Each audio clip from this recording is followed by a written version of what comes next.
Jay, can you actually just grab that mic? Count.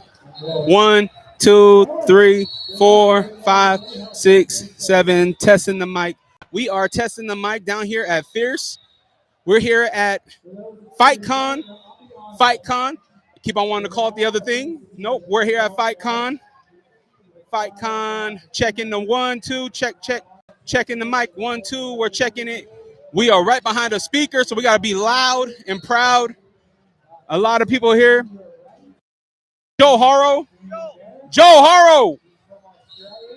Oh, he didn't want to say what's up. Man, he got that big Ninja Turtle backpack on. Over there looking like Donatello. Yo, we're checking the mic. Checking the mic. Oh, that kid's serious right there. That's the future. Hey, no, I need some love, man. You the future. I already know. You the future. Just my man got the flag. That's the future, man. That's mini bless right there. Yeah. Yeah. Testing 1, 2, 3. Testing the mic. Fightcon. We're at Fightcon today. What's Four Queens? What's that? Is that a mattress shop? This is a thrift shop steal.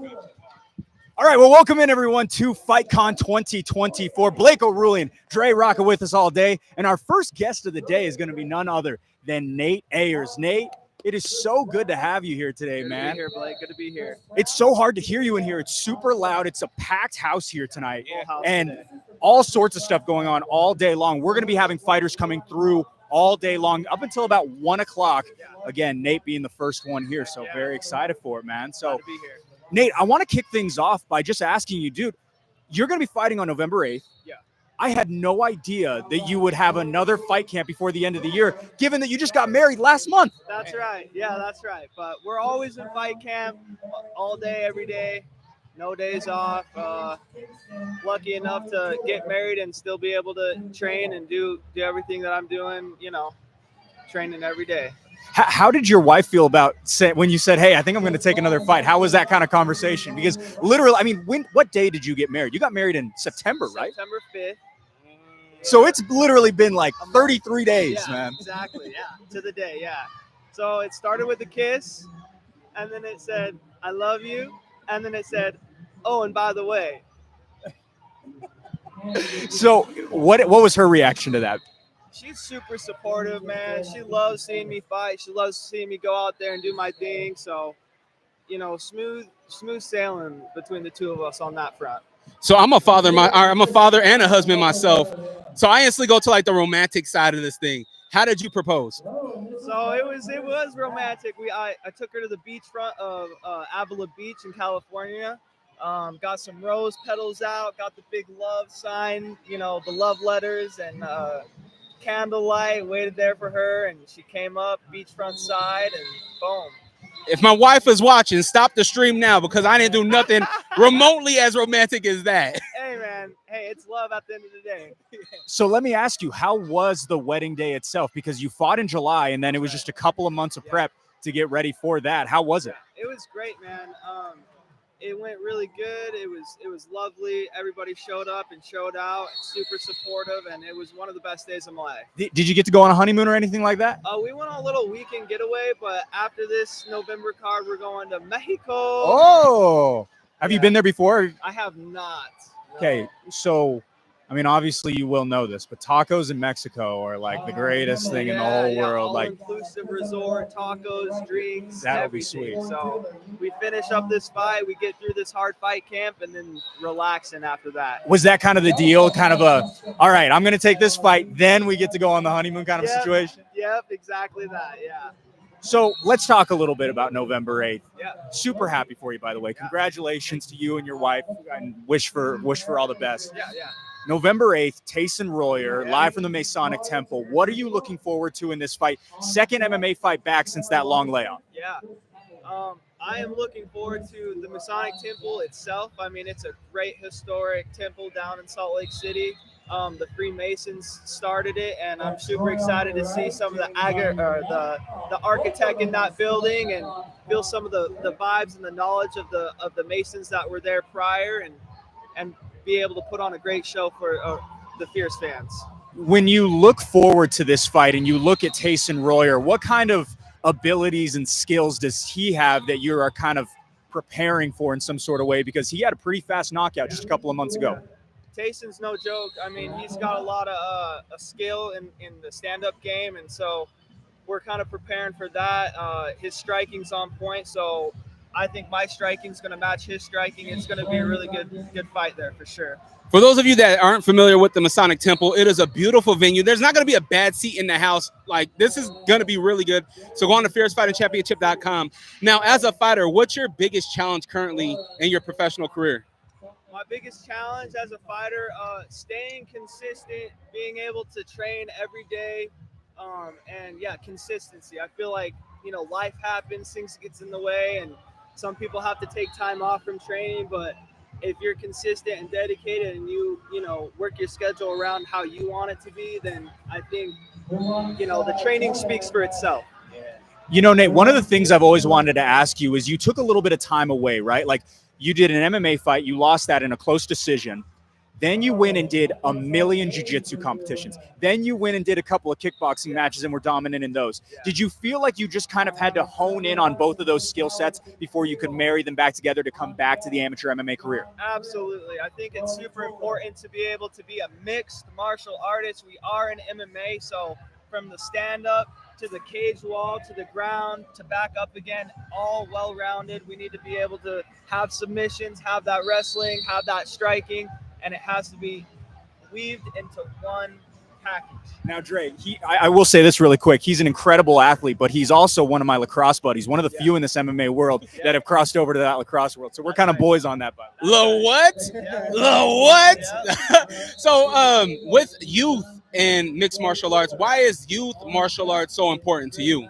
Youth martial arts is important to me. So I actually was a Taekwondo instructor for a few years. I think it instills a lot of good foundation in our youth. It gives them a lot of confidence, and it gives them the skills and abilities to problem solve, go out into the world and think under pressure, be able to problem solve when things are tough, and get through the hard days, and be able to draw out those leaders in the young youth generation. Nate, I got to be honest. I was working on your board just a couple of days ago, prepping for your fight with Tyson Royer. And something that just flew off the film for me was watching back your fight. To this day, I have no idea what happened. I still do not understand what the finish was. I know it was a submission. Was it the neck pressure? Because the part that confuses me, have you watched it back? I have. The part that confuses me is that you were heavy pressure on your forearm, on the neck, which I understand. There was pressure there. There can garner some tight pressure there. But then you let up, and that's when he tapped. Yeah. So was he out, and he was kind of like, I still do not fully understand it. So as you guys know, MMA, it's a high intensity sport. We got that adrenaline dump, and sometimes that adrenaline comes in full force. So you step in there, you're not expecting it, but it hits you. You can have a panic attack if you're not honed in and controlled. And I think my last opponent, Michael Lazarde, praise to him for stepping in there, but I think he got the best of the adrenaline dump there, and I think he had a bit of a panic attack, and then started to lose a slight consciousness, and it led to the sub KO.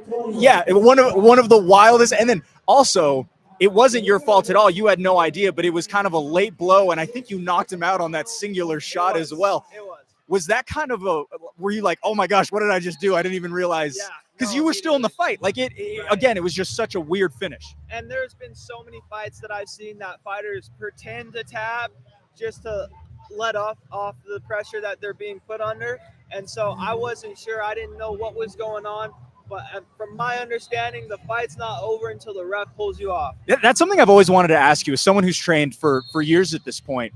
Is it ever weird to, at least in a fight, not finish the fight until, the ref pulls you off? I feel like I see this all the time in the UFC. Fighters are tapping, but they don't let go until the ref pulls them off, right? Like, is that kind of a weird, unnatural thing that you kind of have to work through as a fighter? Yeah, as a fighter, but also as a lacrosse player.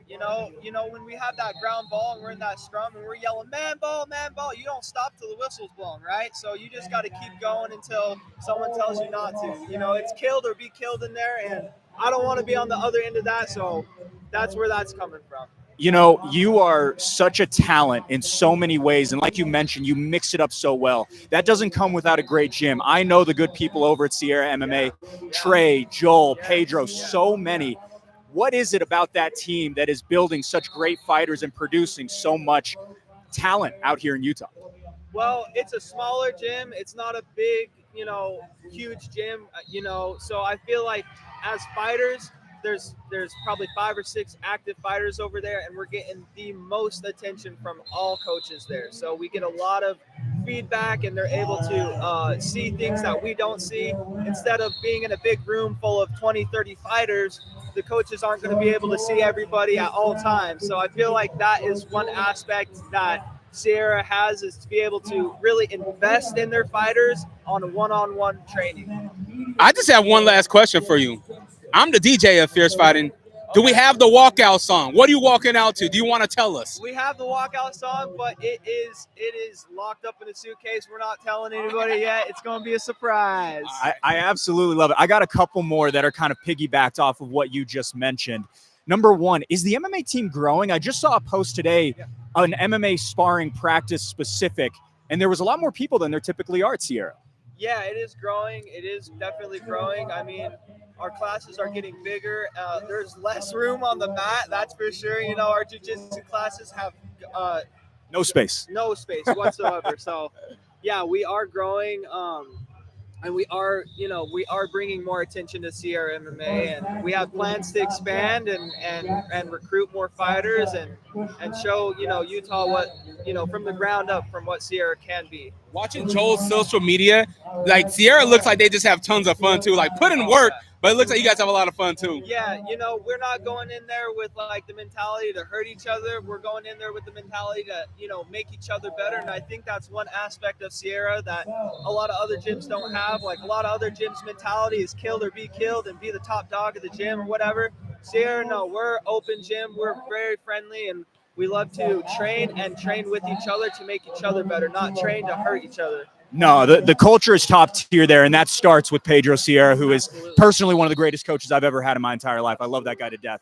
You also have kind of a different training approach. This is going to be my last question. What are some of the differences between Sierra versus other gyms? Because I feel like when you're talking about Sierra, it's not, hey, this is the move, let's drill it 50 times and then we'll go to the next one. It's kind of a, hey, this is the situation and scenario that you're in. Let's work through it and then we'll problem solve as we go. Exactly, yeah. So Sierra MMA, Trey, Pedro, Joel, they all enforce what is called ecological training. It's a new theory and method that they have implemented into their jiu-jitsu, and as of recently of the last year has started implementing into their striking. So we're getting reps on reps on reps in confined environments with confined constraints to specific oriented goals. Yeah. Sounds pretty legit, Andre. Yeah, heck yeah, dude. Legitness. I'm excited to see the fight, man. Masonic Temple, like I think the Freemason song should be like the official song for this campaign. Yeah. Oh yeah, for sure.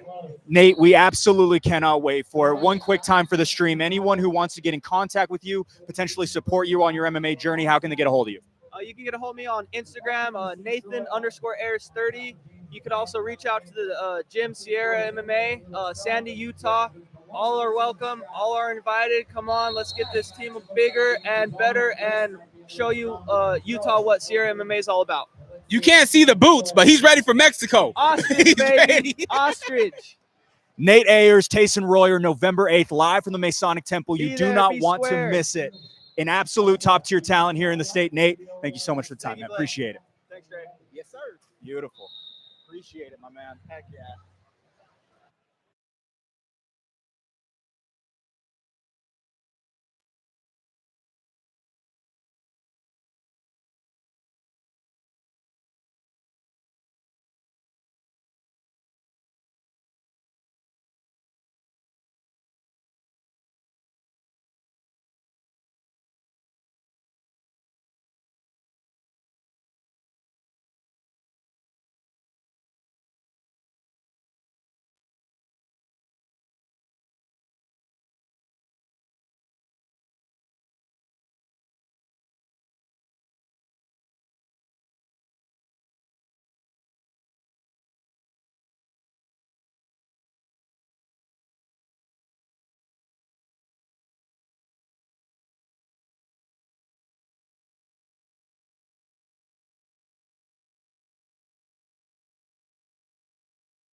Live from Fightcon, we are about to see Zach Partridge take on Blake O'Rulian in a, what are we doing, welterweight?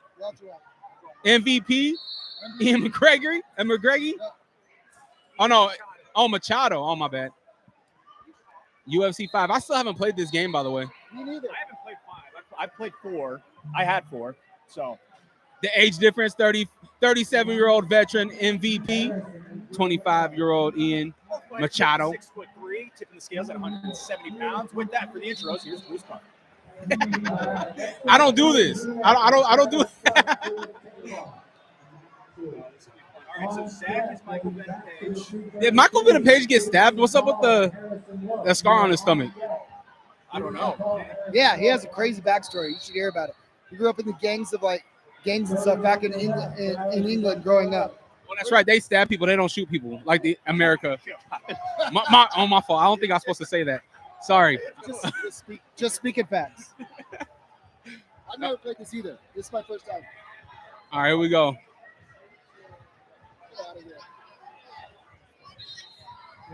Zach Partridge in the white. Uh-oh. Aw.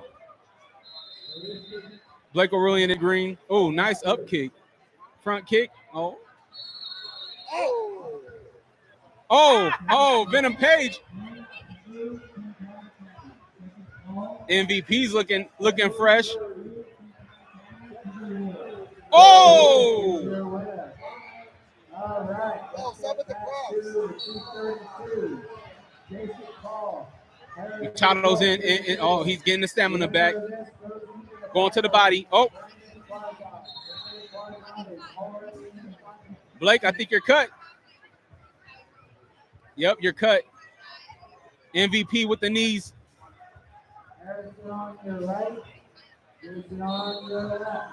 Chopping kicks.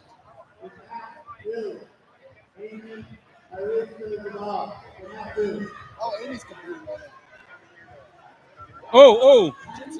Go. Oh.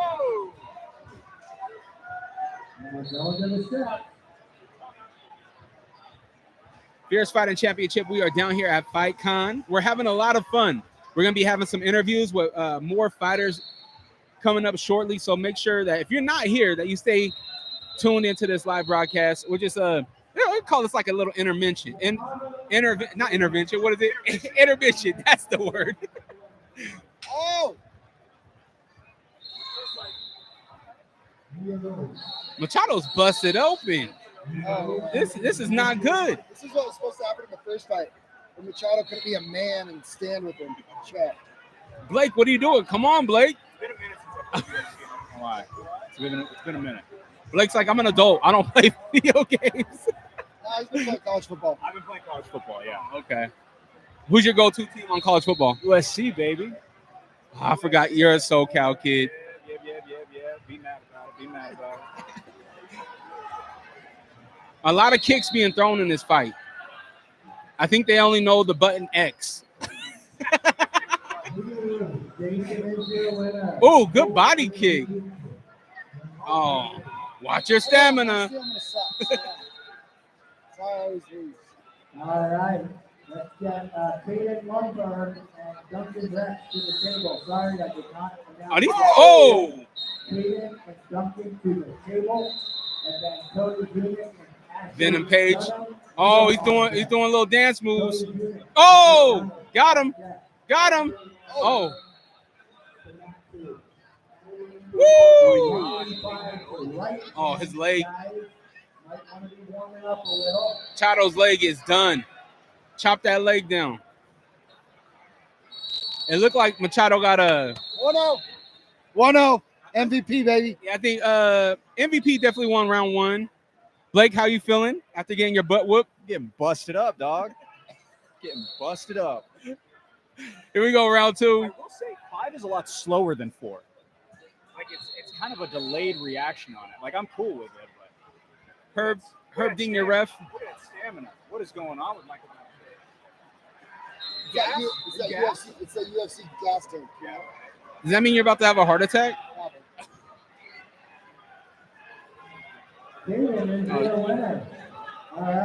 Oh! Nice front kick. Oh, man, your legs are done, Blake. Your legs are done. Oh my God. Oh, here we go. Oh, it's over. It's over. Oh, Gentlemen's agreement to get up. it's not looking good. That leg is done for. Looks like he has a house arrest bracelet on his ankle. That's it. TKO, baby. That is it. I'd like to announce my retirement as I'm undefeated at UFC 5. Again, we're down here at. Oh, go ahead, Blake. Zach, who's coming up? Kent Mafileo coming up in just a little bit. Again, just a little bit of a break from the action. Playing a little UFC 5. Later on tonight, if you're planning on coming to Fightcon, if you can beat a Fierce Fighting Championship staff member, then you get the opportunity to be thrown into a VIP ticket raffle for November 8th, live from the Masonic Temple. Again, just talking about that a little bit with Nate Ayers as he heads for that Tayson Royer fight. Very excited for that. Back to it. Dre Rocca now manning the sticks, facing off against right now the pound-for-pound number one man in this booth, Zach Partridge. Bilal Muhammad. Oh, no, are you going to be – do you guys switch control? Okay. So they switch controllers, switching corners. So Gilbert Dorino Burns, a friend of Fierce Fighting Championship, going to be helping us out here for Zach Partridge. What's that? I would never choose to play with Bilal Muhammad. Yeah, Dre, what is the reasoning behind picking Bilal Muhammad? It's simple. He's the champ. He's the champ. I always play with the number 99 in Madden, so I'm going to play with whatever his rating is. I saw Bilal yesterday at the weigh-ins. He was very nice. Very, very nice.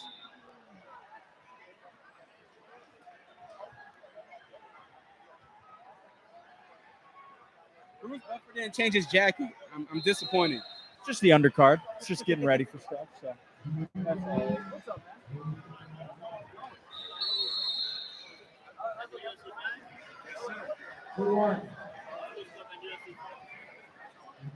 Cody, here's your winner.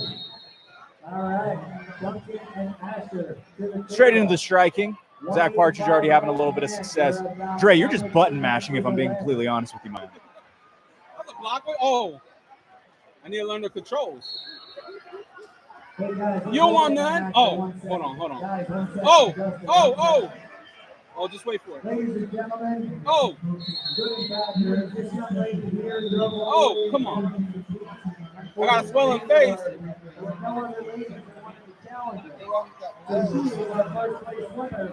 Seen a little bit of taunting from Bilal Muhammad as well. Oh, no. Oh!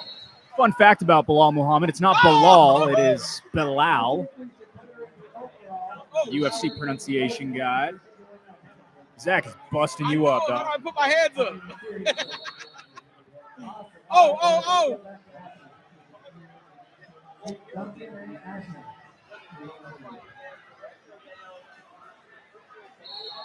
Oh, That leg is compromised. no, we're good. You got to switch stances, No, we're dude. good. Oh, no. Hey, we're good. This is where I want to be. No, this ain't right. How do I get up? Oh. Oh, hey! Oh, hey! Never. Oh, come on. Look at this. Oh, no. What do I do? Oh, we got him now. Oh! Asher is your winner. All right, Asher, we're going to give you a 2-minute break if you need it. Oh, no! I didn't see it. Here's the replay. Overhand left. This is what should have happened when they really fought. Bilal got lucky. Gilbert would have beat him. Well, I don't agree with that. I think that you're the man that Zach Partridge is not. One hit or quit it. All right, we're going to mute out the mics for a little bit and wait for Kent Mafileo to get here for some more interviews live from Fightcon here in Salt Lake City.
All right, man. Well, we are very lucky. Second interview of the day. It's none other than the former Fierce FC heavyweight champion, Kent Mafileo. Kent, great to be here with you, man. I heard you had a little bit of trouble getting in here. What was going on? Slight little hiccup, but yeah, we're here now. Yeah.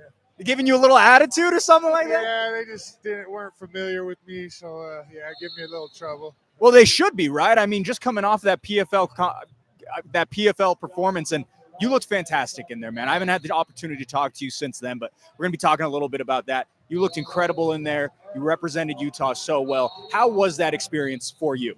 Oh man, it was phenomenal. It was everything I dreamed of and thought it would be.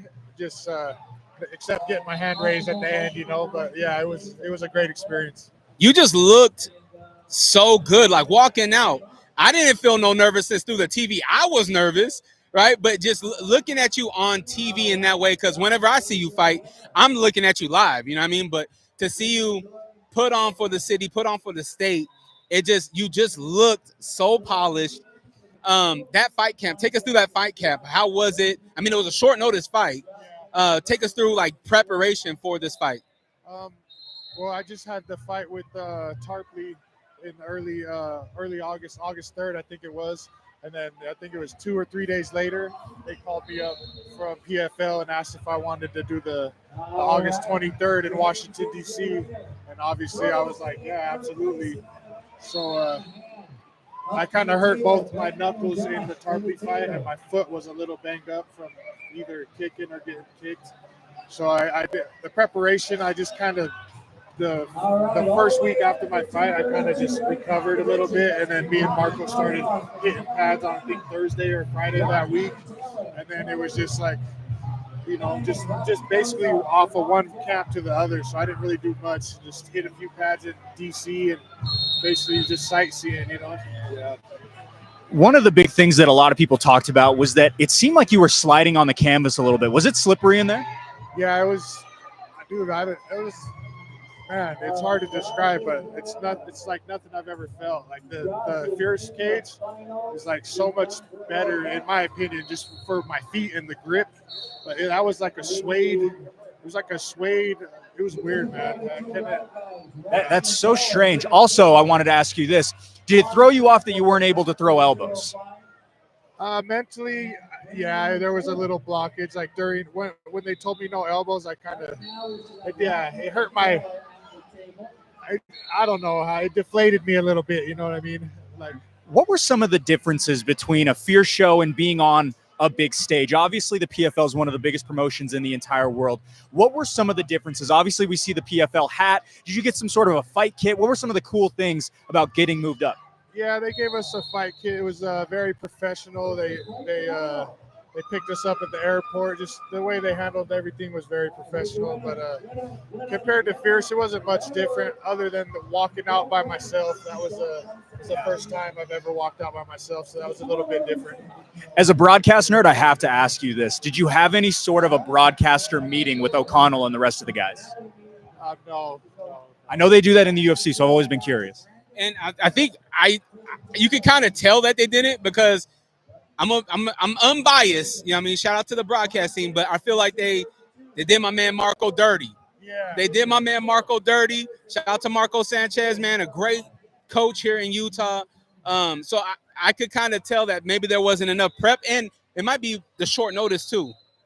Yeah, I definitely felt like it was short notice, and shout out Marco Sanchez. We had a good laugh over it, but yeah, kind of you know what we're talking about. It's not. I'm not trying to elaborate on it, but yeah, it was. Marco knows he's got the credit, you know.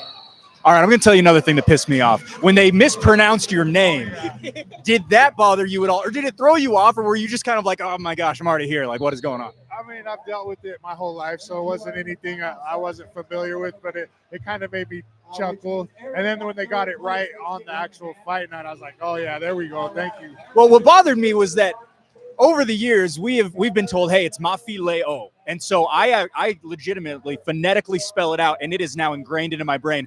But I got to tell you this, Ken, I spent a good 15, 20 minutes when I was told practicing your name in a different way because I was so close. I was so used to Mafileo. So changing it to Mafileo trying to make it right for the broadcast, of course. So, And my family loves you guys. They're like, man, they do it so good. Man.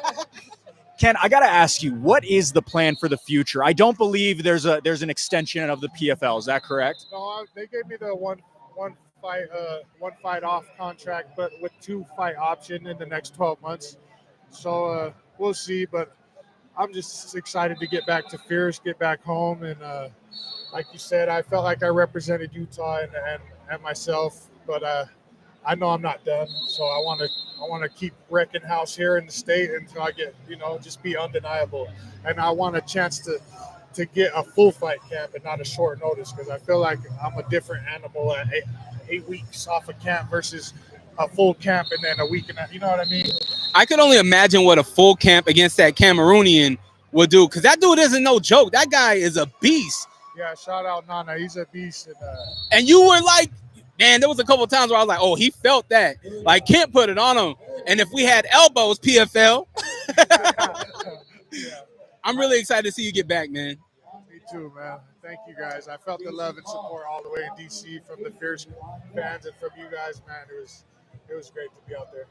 So just to confirm, obviously you want a full fight camp for your next fight, but when it comes to the PFL, would you not even accept an offer unless you had the full 8-12 weeks? No, I mean, I'm a gamer, so I'm going to take it no matter what. But I'm just for my best, you know what I mean, performance. I feel like they owe me a full fight camp.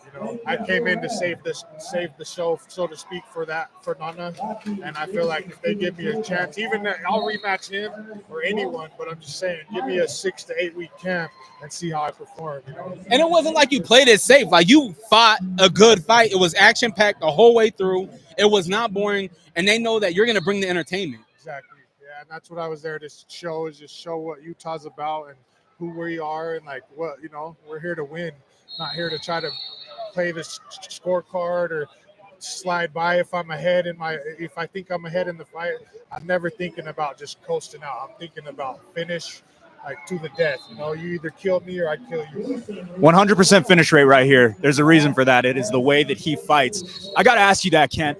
You are one of the most entertaining fighters within the entire state. Everybody knows that. That's why you're the man on the marquee so often.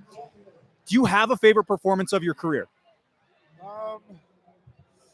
I think against Larry Gomez was just because it was so fast and like crispy, and it was exactly how the game plan. That was like to the T game plan. It just happened basically the first time I threw it. I think I threw the overhand right once, but I kind of held it, and then the next time we were timing his jab to throw the overhand, and it just was perfect. So I think that was my favorite. That really was kind of your coming out party. Is that when you felt like the steam started to pick up for your stock and your brand as a fighter?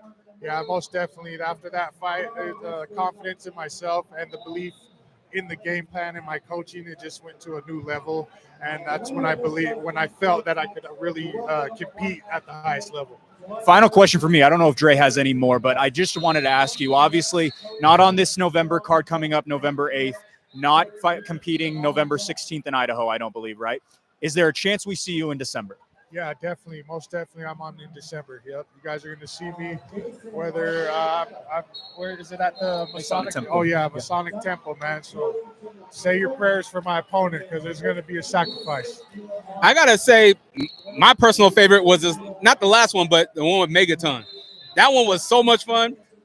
Dude from Florida. Oh, Tarpey. Yeah. Isn't that his Megaton? I believe it was Megalodon or something. It's Megaton. Megatron. Yeah.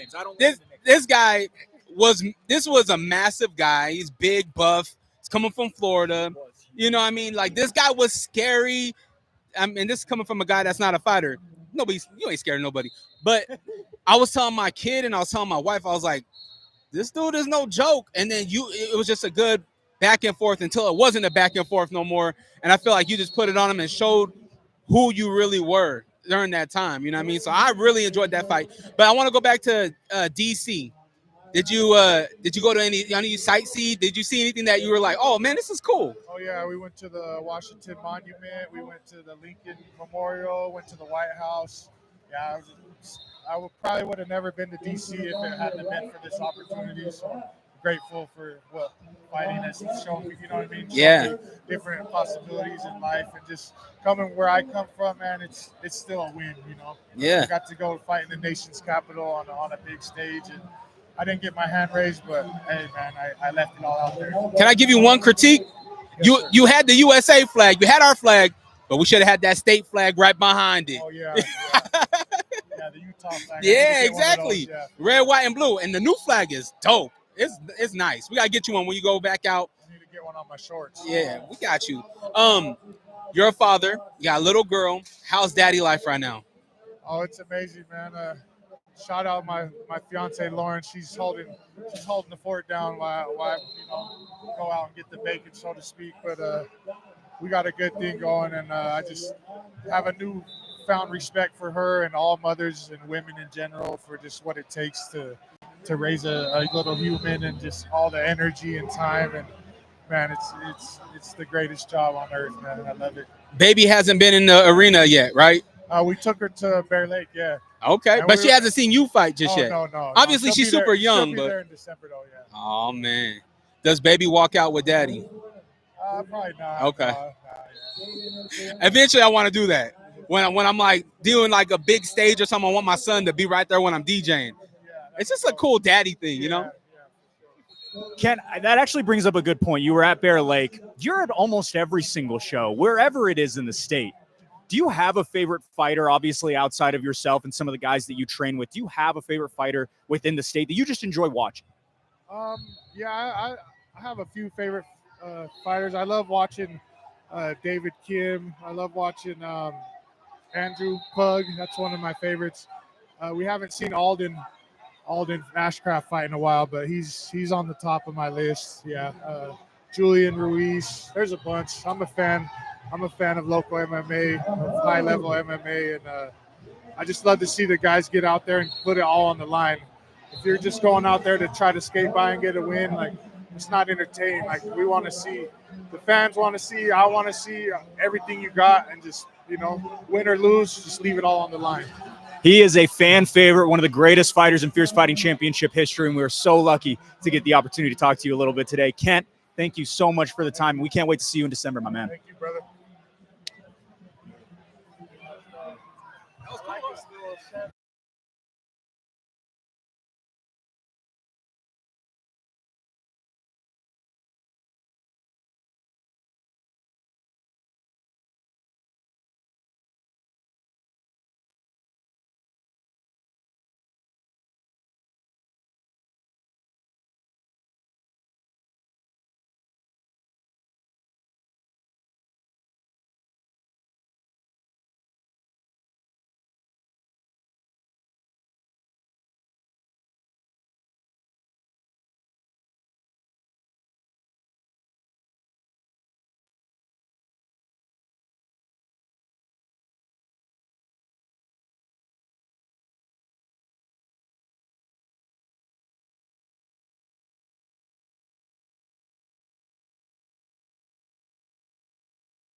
Thank you, Dre. Appreciate it, my Of man. course. All right, third guest of the day, and we are super lucky to have a former bare knuckle world champion is what I should say. BYB, BKFC. Sometimes they get a little mixed up in the brain. But nonetheless, Jerome Hatch, who's going to be back November 8th, man. We're super stoked for you, dude. How you been? Good. Just been kind of dipping down. I feel like it's been a while since I've fought, but it's only been like a couple months. But I mean, the most I've really taken off is about 6 to 8 weeks over the last almost 3 years. So it's been, I feel like it's been forever. I'm like, I guess it really hasn't. But I'm excited to get back in there and kind of, showcase what I've been working on. So excited about that. That's one of the things I just got to ask you first off the top. Your durability. You fight monthly, it seems like, whether it's in MMA or bare knuckle, which is even more brutal in terms of the cuts and the bruising and everything that can happen. How does your body keep up with this schedule, man? I mean, as long as you go in there and you put it to the test, and you continue.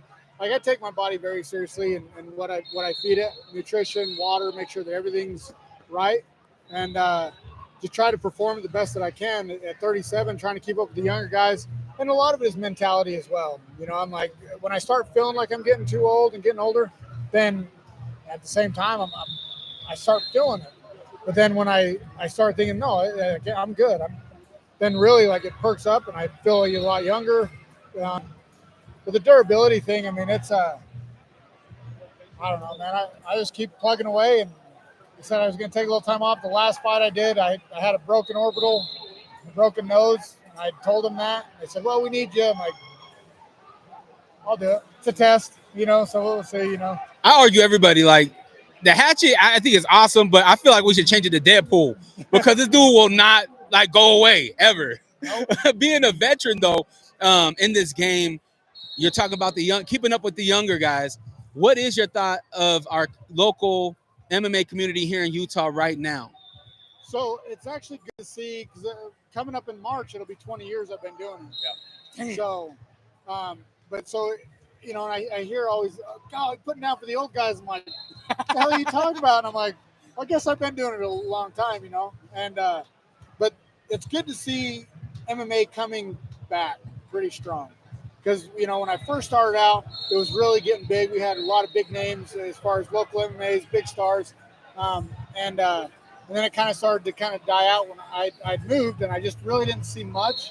And then when, Showdown ended up kind of going down, rest in peace, Will, and then Fierce was able to kind of come up and start taking that role. They're starting to come back. And you see the gym starting to pop up and a lot more competition. And it's good. I see a lot of these guys, they push in, 801 versus everybody. And it's like, I mean, it's fucking rad. I mean, it's cool. You talk about 20 years, 2005 is the same time that I came into it. But now Coach Jiu-Jitsu, that's the whole reason why I got into MMA here locally, because me and Kofi were in high school together. And I'm talking about going from being at Club Elevate, where the cage was touching the roof, to now we're in arenas at the Maverick Center. To see the growth over the years, I look at vets like yourself, and to see you still around, giving knowledge, being yourself, putting on great shows, I just want to say, like, that's appreciated in our community. No, I love it. I love still, people holding me up to that standard. And it's really good to kind of build the name that I have. And now that I've started my own thing and training people, it's made me redefine who I am and really breaking down all the dumb shit that I've done in the past. Like, I broke down my fights. And I'm like, why the hell did I do that? Why did I do that? So the biggest difference now is, like, I'm older, so I have that IQ. It's a lot higher than these new guys. Like, yes, they're faster. They're not stronger, but they're faster, and they're not as durable. They don't have that mindset of what we had, back when, that I'd come up in. It's a really sensitive, like, motherfuckers are sensitive nowadays. You know what I mean? Like, they are. And if you're durable, you can take it for a long way. Because a lot of time, if you can't put somebody away, it will diminish you as a fighter trying to put somebody away. Like the last guy, you know what I mean? He was like, he kicked me in the nose, and I still just kept coming, stuck my tongue out, smiled at him. He was like, what the hell? And let's not forget the blood that came out of his face while he did that. Yeah. And, so it's just, I mean, it's all part, a lot of it's mental, man. And you can't. You got to put me out and put me away. Even then, I'll come back. So, Deadpool. yeah.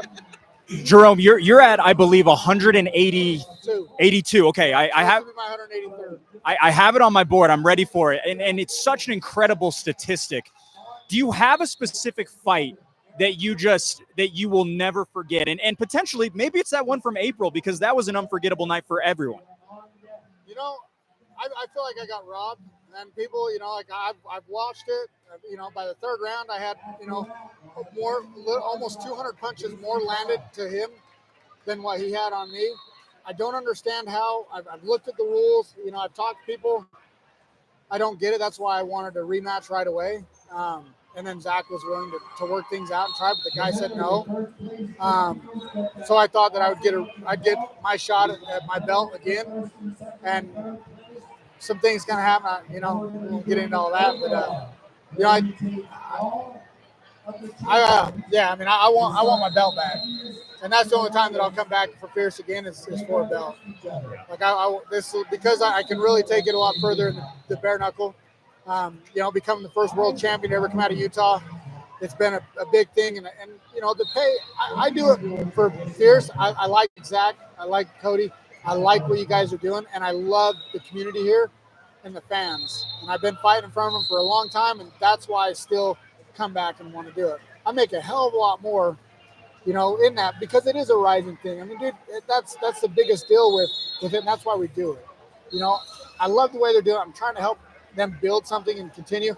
And dude, Fierce has been nothing but good to me. So it's a good promotion. I'm at that point, I'm at the crossroads in my life where I'm like, okay, I said I would hang it up at 200, but then I thought it was at 190 at the time, and I was at 180, and I'm like, fuck.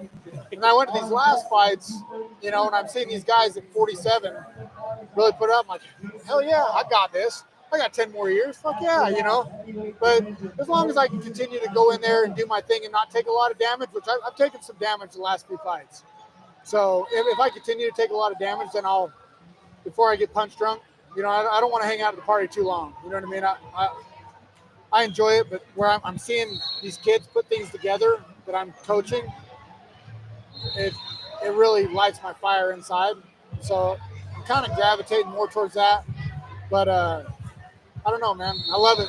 I really do. I love fighting. I love testing myself. So before I forget, I just want to ask, how can kids get involved in your coaching program? Because you've been talking about this for a couple of years now. Yeah. So they just get a hold of me, like anything on all social media. The Hatch MMA. My business is the Exalted American, or the Exam for short. And it's been awesome. So we go through and we teach these kids life skills, simple things like, you know, changing tires, changing oil, simple mechanics, you know, tools, different things that they need to know in life. But everything through health and fitness. We teach them simple nutrition. That way it's like, dude, still be a kid, but have fun. Well, then the parents, the dads were like, hey, would you do boxing? I'm like, I'll try it. Well, that started to blow up. And then, of course, the moms, you know what I mean? Like, hey, what about us? I'm like, yeah, fuck it, I'll try it. You know what I mean? And then that's starting to really gain traction. I started that a few weeks ago, so it's starting to really gain traction. I've got a couple girls that have come out of different gyms, and they've worked with me for a week and a half, and they're already starting to piece people apart in their gyms, and they're like, what are you changing? What are you doing? Like, working with Hatch. And like, Jerome's training. And it's just because I hadn't really put it out there much other than what we've been talking about and through social media, you know, and I'm just trying to build it. I tell people, if you want to work out, we can do it that way. But I'm teaching you things that work. Like I don't sugarcoat things. I'm very to the point. But I want you to really feel safe. And my whole goal is to make you feel comfortable in uncomfortable situations. Because that's what happens, you know, out there in the real world. Like, you have to continue to keep going, and that's what I'm really trying to push and help people understand. You can be durable in there, you can be durable in life, and take on whatever this world's got to give. Life skills that we all need, right? Yeah. One thing that always stood out to me with you in walking out is your family. Yeah. What does being a dad mean to you? That is it, man. That's my number one thing. And that's actually one of the reasons why I still continue to compete, is because I'm constantly testing myself, even with the kids that I coach, but even my kids. Like, dude, no matter what, they've seen me rise all the way to the top. They've seen me fall. You know, like even over the last year, man, I've had a slide. I've had a lot of kind of shit going on. I keep trying to deflect what I have going on in personal life to my fighting and just still trying to push through and test myself. And it keeps just kind of ending up, even though I don't think I'm falling short, I'm still falling short in other people's eyes. And so I'm like, it's all right, guys, you'll be back. You know, but my kids, they walk me out. They're my biggest fans. You know, I love them, but I just want to show them that no matter what, no matter even if you're at the top, still stay at the top. If you're at the bottom, there's always room to go up. So No matter how loud the arena is, you'll hear his son. Oh, yeah. No matter what. Absolutely. Do you hear that in the cage when you're getting down? So yeah, so I've even talked to him about that, you know, because they do hear that. And I'm like, dude, I want you to do that, but like, even when my hands are up, or you know, like keep your hands up, like oh, I'm like, you know, because you can sway judges that way. Like, dude, you're telling them like, hey, be careful with what you say. You know, even if he does tap, that ain't shit, Dad. Yeah, that ain't nothing. You know what I mean? Like, be more on the positive side of things versus don't let him do that. And I'm like, he's not even doing shit. You know what I mean? Like, I'm 10 feet out. You're telling me to keep my hands up. Shut up, kid. But you know, but like I'm like, I just want to turn around, like, you know. But no, I mean, dude. And they're there for the sport. I love it because they see me test myself, and it shows them that, like, hey, no matter what, dude, go out and test yourself. So I've talked to them a little bit. I hear my kids, I hear my coaches. That's it. Except for this last time, man. And y'all caught a video of it, man. When I was in there at the 5th round, and I'm like trying to really, and you guys caught it right at the time, so I wasn't completely I wasn't like exhausted. I was trying to regroup and like calm my heart rate down before that 5th started. And everybody's just yelling, hatching. And I'm like, that is my favorite video you guys caught, because that right there just, I mean, it lights it up, man. It does do that. That is the whole reason why I do. That was the only time I've heard the crowd. That was the only time. Like, I get in there, I zone in. It's me and you, and I'll hear my coaches, and I'll hear my kids. But when I heard that, man, it was like, fuck yeah, let's do it. That's one of the best pieces of content we've ever put out. I absolutely love that clip. Cinematic. Yeah. Cinematic. That being said, talking about your kids a little bit, Jerome, do any of them want to follow in Dad's footsteps and compete? I know one of your sons is wrestling here today, but how does that make you feel putting on the dad cap? So, you know, I can tell my kids, I'm like, I have taught you everything I can. Dude's 15. I'm like, I taught you everything I can, and I'll always continue to guide you through my faults as a person and making my bad decisions. But you got to mess up. You got to make your own things. Take on the world, man. If you want to go down that, he's like, yeah, I'd like to fight. I'm like, ooh, man, I had a hard time when my twin brother fought, you know, and like, just because like I want to get in there and like, dude, what the, you know, and you know, mess the dude up myself. I was talking to a buddy last night, and he was like, dude, it's way different when you have your kids in there. And I couldn't imagine. You know, I couldn't imagine. Like, it's because you want to make sure that they're prepared for anything that may come to them, but with the same respect, you're not going to know until you get in there. So it's like, get in there and make your mistakes. It's kind of like entrepreneurship. You know, you just got to get going. So it's like, get in there and make your mistakes, but learn from them. At the same time, it's my kid. You know, I'm like, oh. Like, even thinking about it, I'm like, ugh. I don't know. You know what I mean? So I'm like, man. But I support my kids no matter what.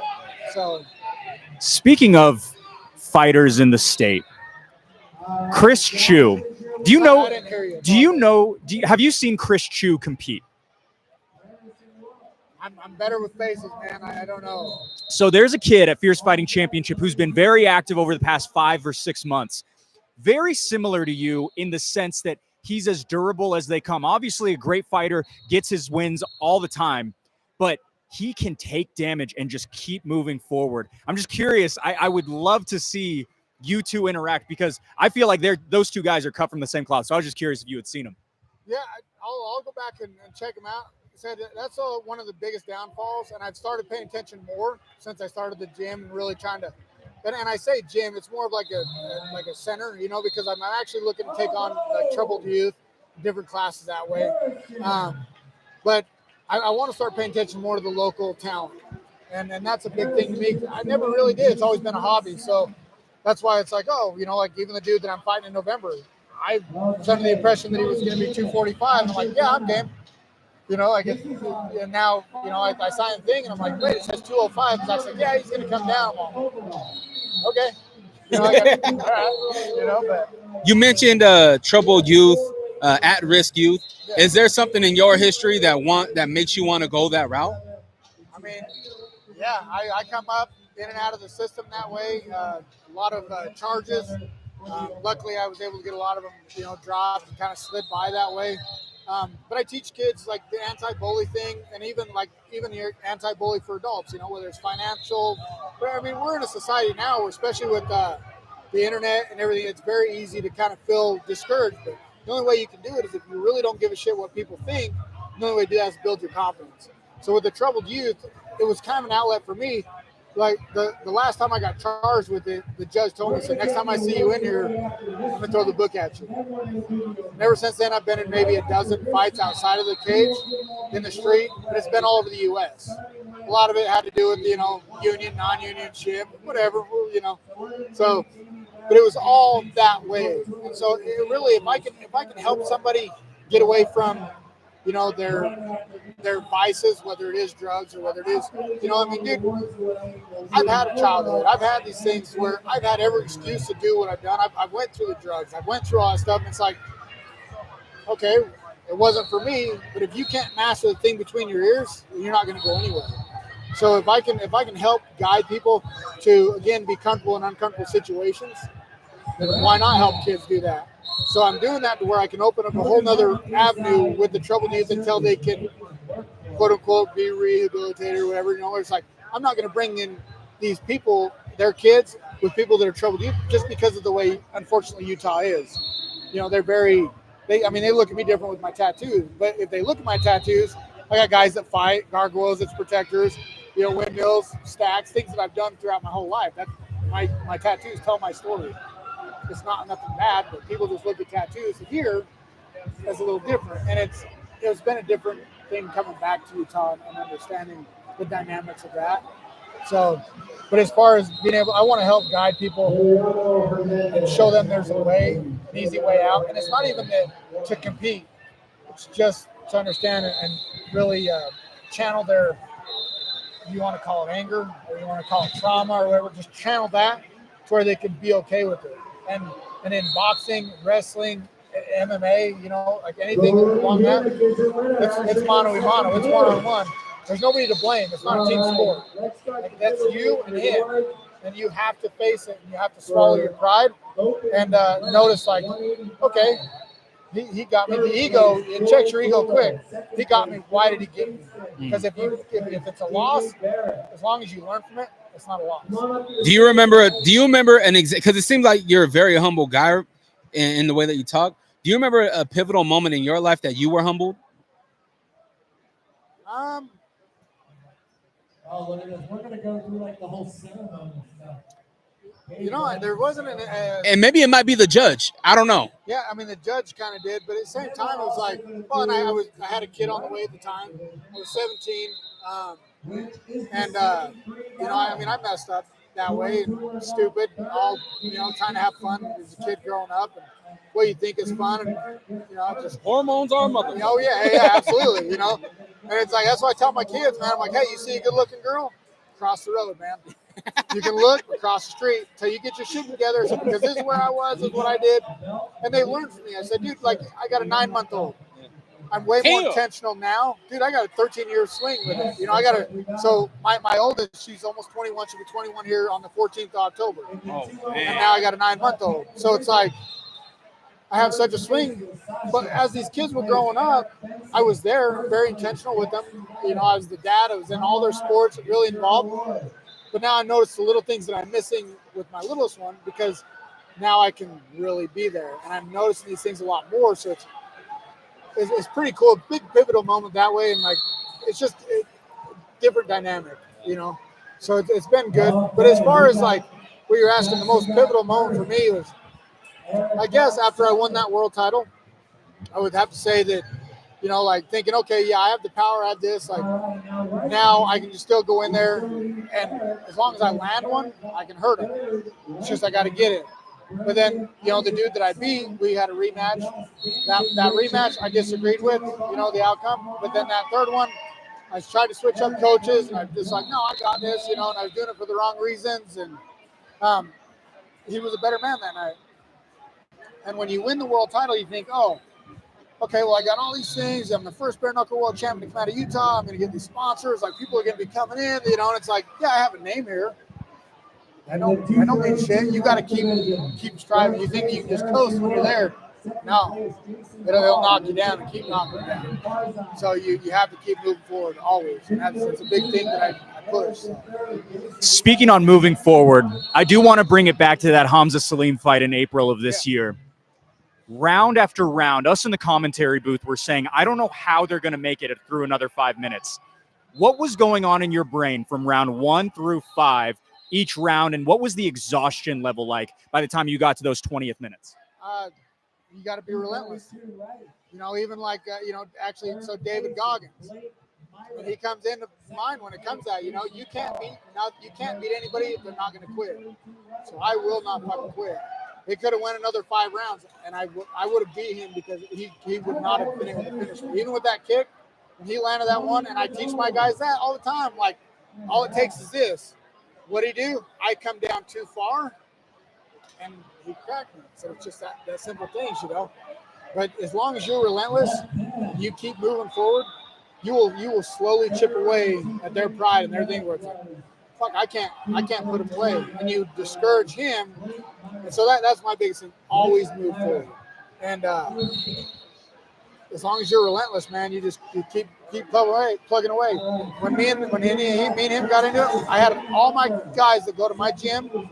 I had all the kids that I trained for soccer, athletics, and stuff. And I've always told them, no matter what, how tired you are, I don't give a shit. You keep moving forward. Don't fucking quit on me. I don't care if you're tired, and if you're crawling, do not quit. So what? I can't get out there after in there and then show them, oh, it's easy to quit. No, I won't quit. I have no quitting, and that's why. Because I practice what I preach. So that's a big thing for me. That's one of the reasons it's the most legendary fighters in the history of Utah. That answer right there. November 8th, Christian Edwards, live from the Masonic Temple. What are some of the things you're looking forward to in your return to MMA? I know you fought back in July or June. I'm trying to remember. Tough enough in Vegas. Coming back from that, what are you looking forward to? Well, I'm actually really excited to kind of show, like, I've really dug in. Like, I've only been working with a couple of people they're not people I've usually worked with. So that way I've been redefining myself. So I'm really excited to show that, especially with the jiu-jitsu side. He is a lot longer. He is taller, so I've really been driving the jiu-jitsu side home. And then also with the boxing too. I know that if I hit him, he'll crumble.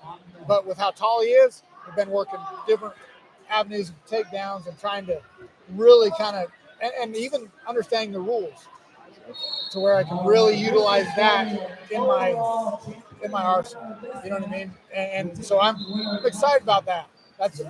You guys are going to see a whole different you're going to see a new guy. You can be like, okay, well, hey, this is what he does. Okay, well, now he's not leaving himself exposed. Now he's not doing this. What is this? Now, you guys might see a Jerome Hatch that take somebody down, but hell. Yeah, what's this? Yeah.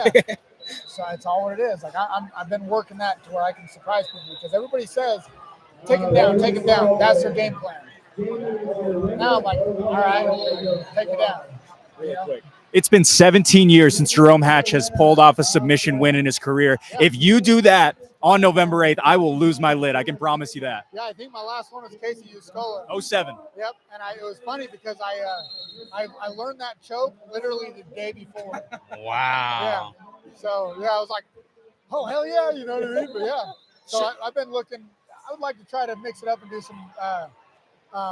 some submission finishes. I'm excited. Yeah, that's exciting. And so and my whole thing is like people come to watch. They come to watch me, and I've grown such a fan base because I don't like to roll people around and try to dry fuck them. I want to come out and put on a show. But if I can beat him up and submit him, or I can just get in and actually utilize that and show him like, hey, maybe he is actually an all-around fighter. Then I mean, it's too late in the game for me to kind of try to make it anywhere. but I definitely continue to hold that gatekeeper here in Utah. No problem. So. Being a vet and being a professional, obviously you overcome a lot of things. What's your current biggest challenge right now professionally? Life, man. Still trying to figure out life. So, yeah, and trying to, everybody always says a balance, but there's not a balance. You'll never find a balance. They have a thing. It's like, oh, family time or girlfriend, wife. Like, there's always something that's going to give. So you have to have a good person to be able to understand that, whether it's your family or whatnot. But for me to try to find something that's my biggest thing. I'm still trying to figure out is like making sure that my kids still get the time, and well, I ain't got to worry about the relationship side, you know what I mean? So like just making sure they can really focus on building this business and focusing on what I need that really lights my fire and keeps me grounded to where I can go in with a clear mind. And it's something we've always, everybody tries to figure it out. It's like, oh, why? That's probably my biggest thing right now. I'm 37 years old, trying to figure life out. So everybody that's not to that point, like, understand it's a road, So I've fought through a lot of different things, personally and stuff. So it's been it's a good road, but I'm still trying to figure it out. So. Jerome, you have such a full story. You have so many things going on, and we're incredibly lucky that we get to watch you on a big stage, perform in the cage, and all the incredible memories that you have given us. Just one final message for anyone who's looking to support you November 8th, live from the Masonic Temple. How can they get a hold of you? How can they help you out? What are some of the ways to get a hold of you? Through social media, the Hatchet MMA on all of them. Also, the exam for my business. If you guys are interested in like really supporting me, guys, I'm not taking a purse on this fight. My fight purse is based on ticket sales. So because I'm confident that I can bring enough people. So just know that when you guys purchase a ticket, I get a bigger percentage because that's my purse. So Fierce isn't paying me to come doing it. I'm paying myself through ticket sales. So to support me, just do that. Get a hold of me. Support my gym. I'm always looking for different sponsors and stuff, or people just willing to help kids that can't afford, doing it. If they can chip in 20, 30, 40 bucks, help somebody out with a month thing, help them get their gear. Anything helps. I'm trying to bring unity back to my community, and that's a big thing for me. I'm huge on unity, and if we can support each other by doing that's all I want. I want to help people. I want to help kids. I want to help everybody. I want to help families. So I did have one last thing, and I've always been curious watching your fights for years now. Your boxing coach, Strowman, right? Yeah. When you're warming up, you're walking out to the cage, he hit you down. Yeah. Sometimes I'm like, damn, he's hit him a little too hard. Has he ever hit you too hard where you're like, yo, you need to chill, I'm about to get in a fight? No, actually, so I like it because it sparks everything. I'm like, okay, you know what I mean? Now we're in, we're locking in, So yeah, that's one thing. That's actually one thing that I really like that he does, because it lights everything up, gets all the blood flowing. So I actually, I really enjoy that, And hey, when it's smacking, I guess kind of like foreplay, you know what I mean? I enjoy it, baby. Like, come on with it, So it's all good, man. That's funny. One of the long-lasting staples here in the state of Utah, an absolute legend in every way, a world champion bare knuckle fighter as well. Jerome Hatch fighting on November 8th. Tickets on sale right now at fiercefightingchampionship.com. One of the best ways in which you can support him. Jerome, appreciate the time, my man. Thank Always you, a pleasure. I appreciate you, man. Love what y'all are doing. Thank you. That was good, man.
Oh man, well this is a special one for me. A good friend of mine, Caitlin Neal. It is so good to have you here at Fightcon. You just finished up your meet and greet. How was that? The meet and greet went well. I met a lot of fun fans. There was a lot of cute little wrestler girls, and that was so fun just to see like a younger generation of girls that are wrestling and competing here at Fightcon, and so that was so fun. Is that one of the reasons that you do what you do? Obviously, you have such a big name in this MMA space. And I would assume that one of the big motivations for you is inspiring the youth, making sure that there's a next generation of female fighters that follow in your footsteps. Totally, yeah. No, especially in Utah, there's not a lot of women that fight in general. So I really try to inspire younger girls to get into martial arts. It's such a good self-defense mechanism. It's good for building confidence. It's good for building athleticism. So even if they don't end up fighting, it's just a good base to have and like good skills to learn in life. How hard was that for you when you started coming up in the MMA scene, when there wasn't a lot of female fighters? It was hard to get fights. We have so many female fighters who are in different weight divisions that are saying, I want to fight more. There's just not a big pool of people. How hard was that for you when MMA was even less popular 10 years ago? Yeah, no, it was really hard to find fights, especially in Utah, because a lot of the fight promoters back then didn't make like a lot of money for shows, so they couldn't fly people in from different states either. So I had to travel out to like Idaho and Mesquite and stuff to find girls who would fight. But yeah, it was a lot more difficult to find fights back then. One thing, we're talking about youth. My son's really into boxing right now. Yeah. He's been boxing since February, and it was nerve-wracking for him. You could tell he was nervous. What advice would you give a parent or maybe a young youth that maybe is interested but scared to go into a gym? Because gyms are intimidating. Yeah. To go into a gym specifically? Yeah. So I think the biggest thing is just to realize that you belong there too. And if you are going to go into a gym, just bring a friend with you. So that way you have a training partner built in. You don't have to worry about being the new kid or whatever. You guys are both new. You're both trying it out together. And then once you get more comfortable at the gym, then you'll be able to go there by yourself and you won't have to have that person. But I think the biggest thing is like most MMA gyms are very friendly. They're very welcoming. It's a high learning environment. Everybody wants to teach. And so most people are very like welcoming and friendly. And yeah, just bring somebody with you if you're super nervous. Dre, I'm going to flip the script a little bit. When are you going to be fighting? Oh, Zach won't give me a big enough contract. I'm down. I just told him it's going to be this amount of, X's. He's not down. So it's on Zach. Caitlin, can you imagine seeing Dre go compete when he's the DJ of the show, making the walk himself? I would love that. I say we do it. I'll DJ for you and you fight. I like that. Okay. I think that's fun. Caitlin, PFL flyweight, been away from competition for a little bit of time. Obviously the knee. Can you just break down for the audience maybe what happened and kind of just the road to recovery for you? It's been a little bit of an extended period. Yeah, so I was training for the PFL $1 Million tournament. I was supposed to be an alternate in the tournament. And when I was training, I was just wrestling one day and tore my ACL. And I had torn my opposite ACL for 3 or 4 years prior. And so it was kind of a bummer. I knew the road to recovery is really long. I'm like 5 months in. It's about a year recovery. So I've just been trying to do my best to stay on top of physical therapy, keeping my spirits up. But it is a bummer being out of the sport for so long, especially being like 32 years old too. Like the time's ticking down. And so I'm like, all right, we got to get back on the mats. We got to get my body right, but we're getting there. And not only that, but very soon before that injury happened, you did have a fight scheduled. You were on location, and I believe the opponent missed weight or were you a replacement? I'm trying to remember. Yes. So I was an alternate for the PFL tournament, and I That's actually tore my ACL training to be an alternate, and then my opponent pulled out. And so then they still had me weigh in. So they paid me to weigh in and still be an alternate. So if something happened that night, I could have fought any of those girls on a 30-minute notice. And I was willing to do it, even though I knew my ACL was torn. And luckily, I didn't have to go in there and fight anybody, but I still got paid to do it. So what is the road to recovery? You just mentioned about 7 more months or so. It's been 5 months already. How much longer until you're able to kind of be as mobile? I know you're on your feet, which is good, right? Yeah, so I can like strength train right now, and I've been doing a lot of that. And then I have 1 more month until I can get back on the mats and start drilling again, and then another 3 months until I can go live. So I'm just excited to get back on the mats and start being active again and being in the gym. But other than that, we're just strength training right now. A lot of opportunity that you have had. You've had some setbacks with injuries. How did you manage your mental health during that time? Because me personally, I had back surgery. I was down for 9 months, wasn't able to pick up my son. Depression set in on me. So how did you manage your mental health? Yeah, so I've been through injuries before and I knew how hard they could be. And it's honestly just taking it day by day and still showing up and treating physical therapy like training, like practice, and just focusing on what you can do while being out. Because when you're competing in a sport, that consumes most of your life and you kind of let other areas of your life go. So you're not really focusing on like relationships as much or friendships or family. You kind of put those on the back burner when you are competing and are fighting. So I just use that time off from training in the gym to really develop relationships and also like focus on business and stuff like that, just like making money or like coaching clients. And that really helps my mental health because I'm focusing on giving back and developing relationships, whereas I normally put those on the back burner. Caitlin, you're obviously one of the most accomplished fighters within the entire state. Obviously, the platforms that you have created for yourself. What does it take in your eyes to get to that next level and find success as well? In fighting? Is that what you're saying? Yeah, I'm fighting. Yeah, so I think with me specifically, I think it's just like getting my mindset right. I feel like I have the skills, I have the tools, I have the knowledge. I just need to get my mindset in a place where it's like, okay, I need to believe in myself. Like I am a really good fighter. I do belong fighting on the biggest stage in the world. And I think it's just winning like a couple more fights, stringing them together, and then we'll see what goes from there. How much has it been behind closed doors, under dark lights, in which you have had to really build up the skill acumen to get to where you are? You're not some overnight success who just showed up to a gym and was able to fight. You didn't even begin fighting until you were already in your 20s. So how much time has it taken to build up a attribute list in order to compete with literally the best fighters in the world? Yeah, so I've been in the sport for 12 years now. I was an amateur for 5, and then it took me another 5 years. Ooh, there's a bug. It took me another 5 years to get onto the Ultimate Fighter. So it took me 10 years from the day I started up until I was 30 years old to get in the Ultimate Fighter and start competing on big stages. And then obviously I got signed with the PFL. So it's taken a lot of time, lots of hard work, and been grinding a lot. I know there's a lot of girls that are like young in this sport and they get put in the UFC at like 23, and I'm like, holy crap. But I like that it took me a little bit longer to get on bigger stages because I don't know if I would have been ready at 23. So I'm glad that I'm more developed now. You know, that being said, tonight, UFC 307 in Salt Lake City. Obviously, one of your old friends, Juliana Pena, going to be fighting as well. Who do you have in that fight? How do you see that all playing out?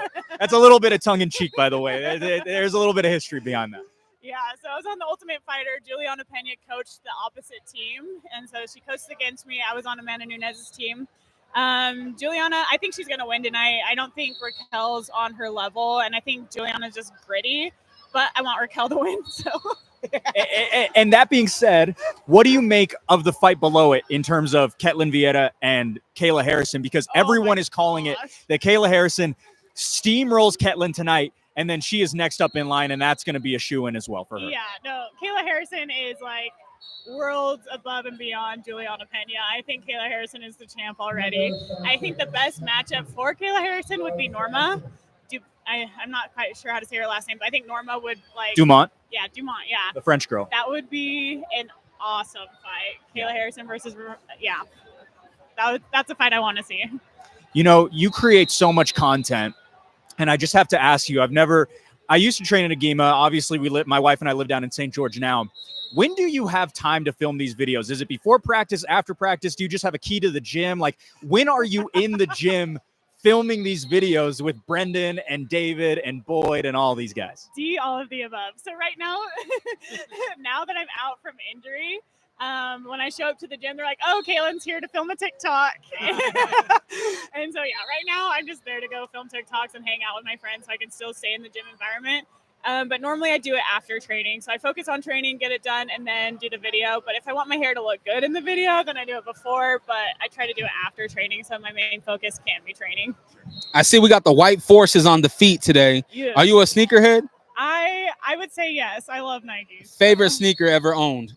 Oh, gosh. I know this is super basic, but I have the Panda Dunks, and I like them. I like the way they look. That's wow. That's normally the unpopular opinion, I feel like, is the Panda Dunks. I I think they're so cute. I don't know.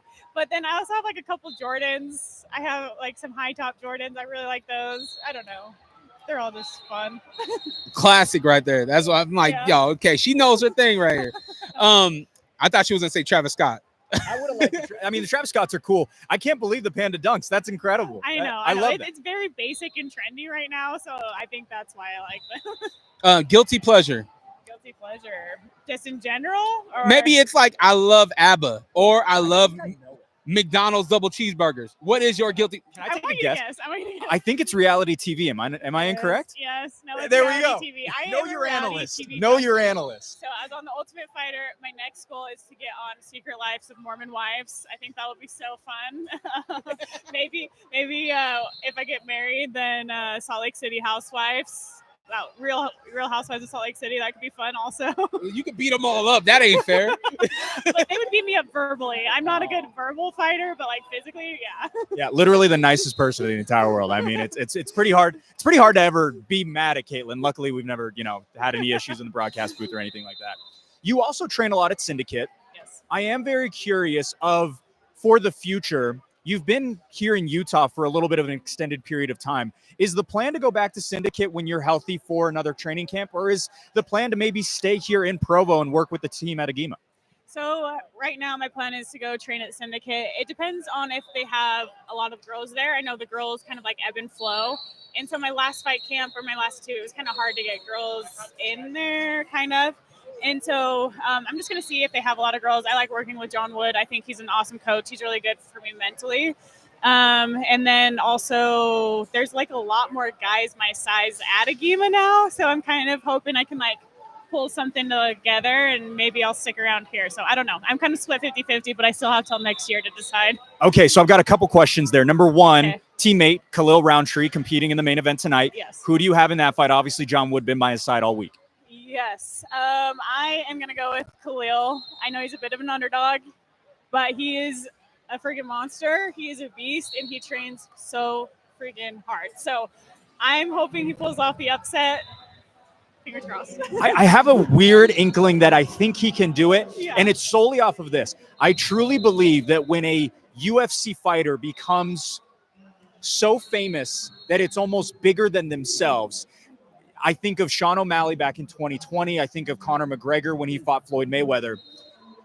It just seems like history typically repeats itself in the sense that when you're up on your highest horse, not saying that Alex Pereira is, not judging the character, but just the star he's become, typically they fall. So we'll have to see how things play out tonight. Salt Lake City always queues up for some crazy pay-per-view cards. So Isn't very, Khalil a southpaw?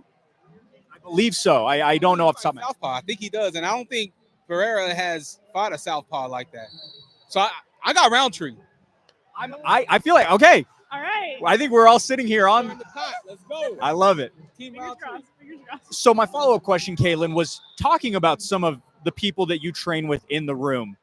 I feel like you've really taken Brendan Myers under your wing. And there's a lot of other lighter weight fighters who have really been, I feel like, alongside you for the last couple of years. How much have those smaller bodies been, how valuable, I should say, have they been for you over the years? And how much have you kind of built a community at Agema with those specific younger fighters? Yeah, so I don't know if I took Brendan under my wing so much as he stuck himself under my wing. I see. So I don't know. I just started showing up to the gym, and Brendan and Andrew and David all started like hanging out with me and talking to me. And normally I kind of like stick to myself. I'm a little bit awkward and shy at first, and then they all just started like becoming my friends and training with me a bunch. I'm like, these guys are great. Like, they're good fighters. They're good rounds for me. They hit me hard. They don't care if I'm a girl. And so it's awesome to like watch them develop. And I feel like the better they get, the better I get too. So it's like we're all just growing together. And so I love training with them. What do you make for the future of some of those guys? Obviously, David Kim just winning the amateur bantamweight strap. I've heard rumblings of him potentially going down to 25 as well to take that one as well. What are your thoughts on David Kim and just the talent pool there at Agema?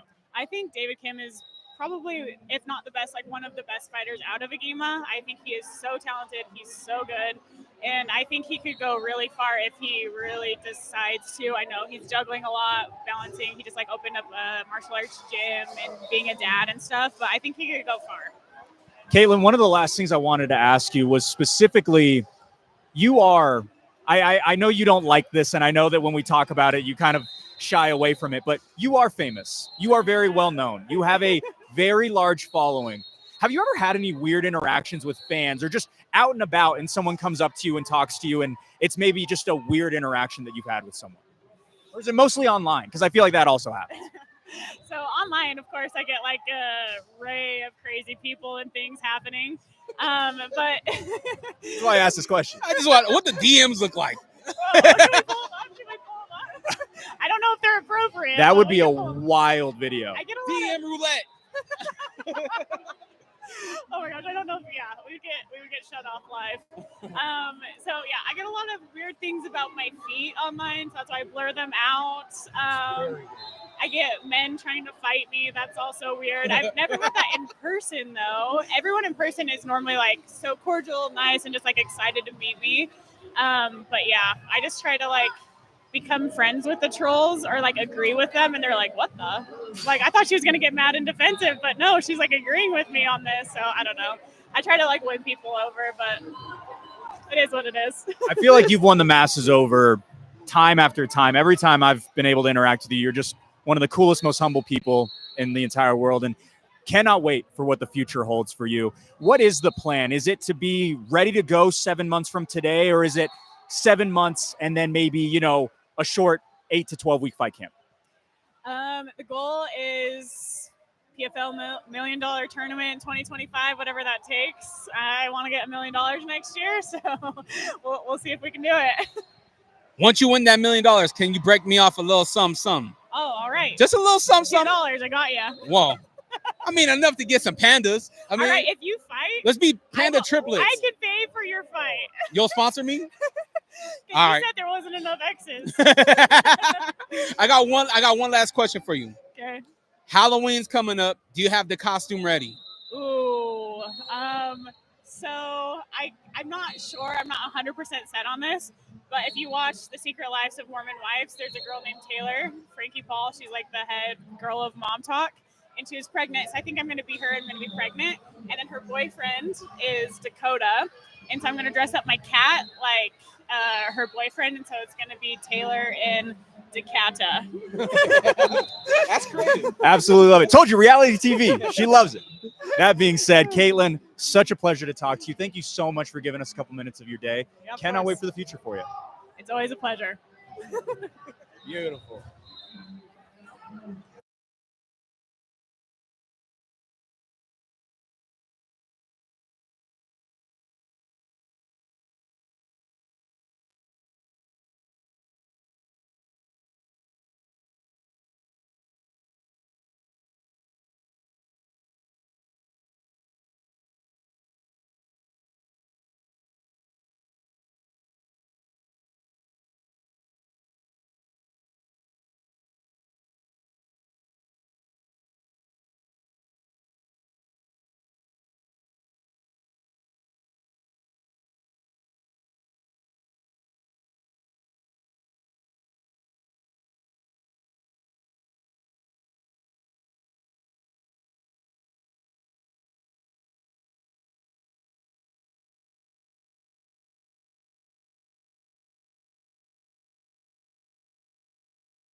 We've been doing a little bit of UFC 5. Let's do it. But man, I am so excited for this one. Zach Partridge stepping into frame just a little bit, but that's all right. No, you're fine, my man.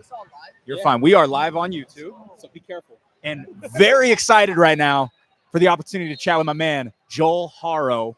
This one's special. We've been going through interviews all day long. I think of all of them. I love everybody who we've had the chance to talk to. But man, this guy's got a special place in my heart. I love this dude like no other. Joel, how you been, my man? Blake, I've been doing really good, my friend. It's good to see you. Dre, it's good to see you too, especially in an interview setting. This is awesome. Happy to be here. Yes. Yeah, I wasn't expecting to be here, but Mike was like, "Yo, hop in. We got third chair." I was like, "I'm down. Let's do it." Well, no, dude, it was so funny because I was told that we were going to be live streaming and it was going to be myself and Dre and then a fighter throughout the entire day. Sure. He gets here and he goes, "Wait, I'm supposed to be behind the camera." I said, "What are you talking about?" "No, you're in front of the camera, my man. You're talent." Oh, I love it. Yeah, dude, he's Utah's talent right here. Oh, we're lucky. 292, right? I mean, it was. It was. Now it's 92.5 to beat. Rest in peace, U92. R.I.P. U92. You bring up a sensitive subject, all right? My bad. Hey, my bad. I will say this. I've actually been getting into the radio space as well a little bit myself, doing football and stuff down in Southern Utah. It's a blast, dude. Yeah. Like doing radio is really, really fun. You don't have to worry about any of the video aspect. And that is like a foreign language to me, the fact that you don't have to deal with that. Like that is just so nice. How do you enjoy it? It's community. It's community based, right? It's the last free thing that you get. Like local media. I mean, podcasts are awesome, but there's nothing like hearing your friends on radio. Like the broadcast thing is just, it's beautiful. It's not going nowhere. It's just, man, you talk about not doing video. We have to do video now. Like you're a one man band in this digital space now. But yeah, it's fun. It's cool. You're speaking my language. Speaking of which, you're a broadcaster yourself, my friend. And I asked you if you could actually help us commentate in a couple of months, but unable to do so for some other specific reasons. Do you care to expound on that? Yeah, possibly. Are you talking about December or November? Talking about? Well, I am talking a little bit about November because we did ask you if you could commentate, but Sure. You're unable to because you're going to be cornering a little bit. Is that correct? It's possible that I'll be cornering. Haven't worked that out yet with the fighter. So I mean, I'm planning on cornering. If not, I would definitely love to be in the booth with you. It's been a little while. I think since the Price show, right? It has been since the Price show, and that one was special, man. That one was fun. We had a good time with you on that one. But yeah, I mean, December is going to definitely be a no-go for me to be in the broadcast booth. We got something big in the works. Oh, he's bringing over the exact belt that he's going to be we see competing this. for. You see this belt right here? I should be having it on my shoulder right now, but due to some unfortunate events, I didn't get to collect it back in May, unfortunately, which is fine. Yeah, December, got big things coming.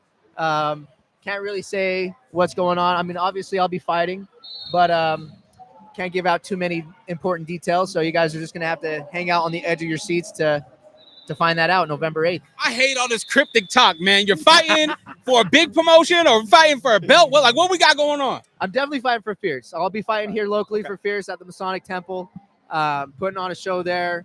There's gonna be fireworks, man. It's December, and a couple weeks before Christmas. Christmas is coming early. 4th of July is coming early, bringing fireworks into the temple. So it'd be great. It's gonna be good. Joel, how frustrating was that in May when that fight got canceled just days out? Because I got to be honest, that was the most mad I've ever been for a fight cancellation in my entire life. Dude, honestly, at first it didn't really affect me too much until I got done with my first workout. That's when I got my call from my manager letting me know what's going on. I'm heading up to my second workout, and I had a long 45-minute drive up to the dojo, and it hit me. Literally right after I got off the freeway, I was like, what is going on? Like, this can't be real. But, I mean, it is what it is. There's nothing you can do to change it. Of course I was mad. I was pissed. It's a fight game, though, whether, pullouts happen.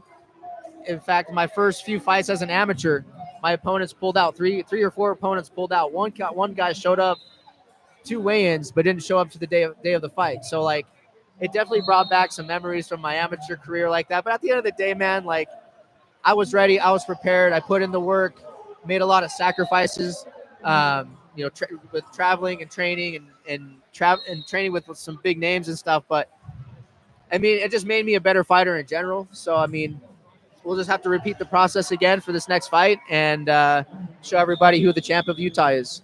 You mentioned the dojo, and I know that you've been training at Sierra, the dojo, even been getting a little bit of work at Agima as well.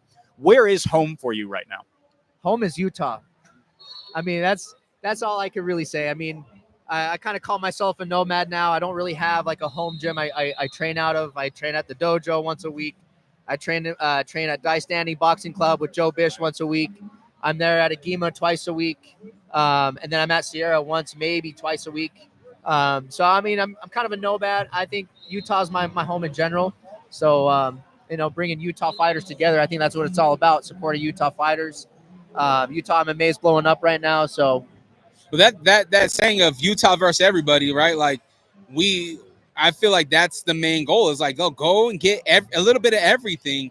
absolutely. Do you feel like everybody's on the same page with that same mindset? Or do you feel like there are still gyms that are like, nah, you need to stay here. This is your home. Definitely. I feel like there's a lot of gyms out there that don't allow cross training, which I think you're just hurting your athletes in general because cross training to me is very important because you definitely get different looks, and you're also helping the other fighters there that are training with you, right?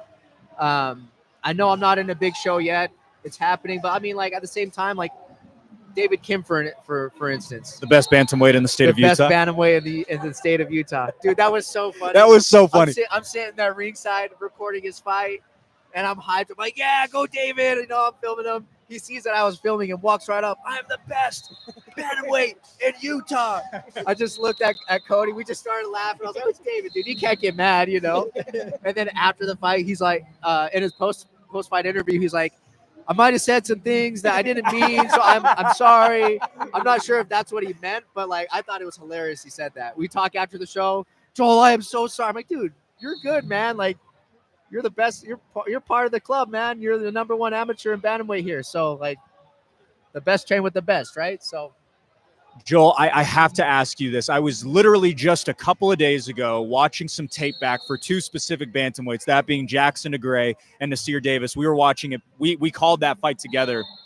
When you see these young kids coming up, the amateurs, totally. Are you licking your chops? Are you thinking, oh man, I mean, that guy, I might fight that guy someday, even though they are still young in their career? You're well into your professional career. What do you make of this up and coming class of bantamweights? I think it's great. I think it's great to see the skill set of the amateurs throughout the years. Like for instance, when I was an amateur, like there wasn't a whole lot of guys that were amateur that are as good as the amateurs today, right?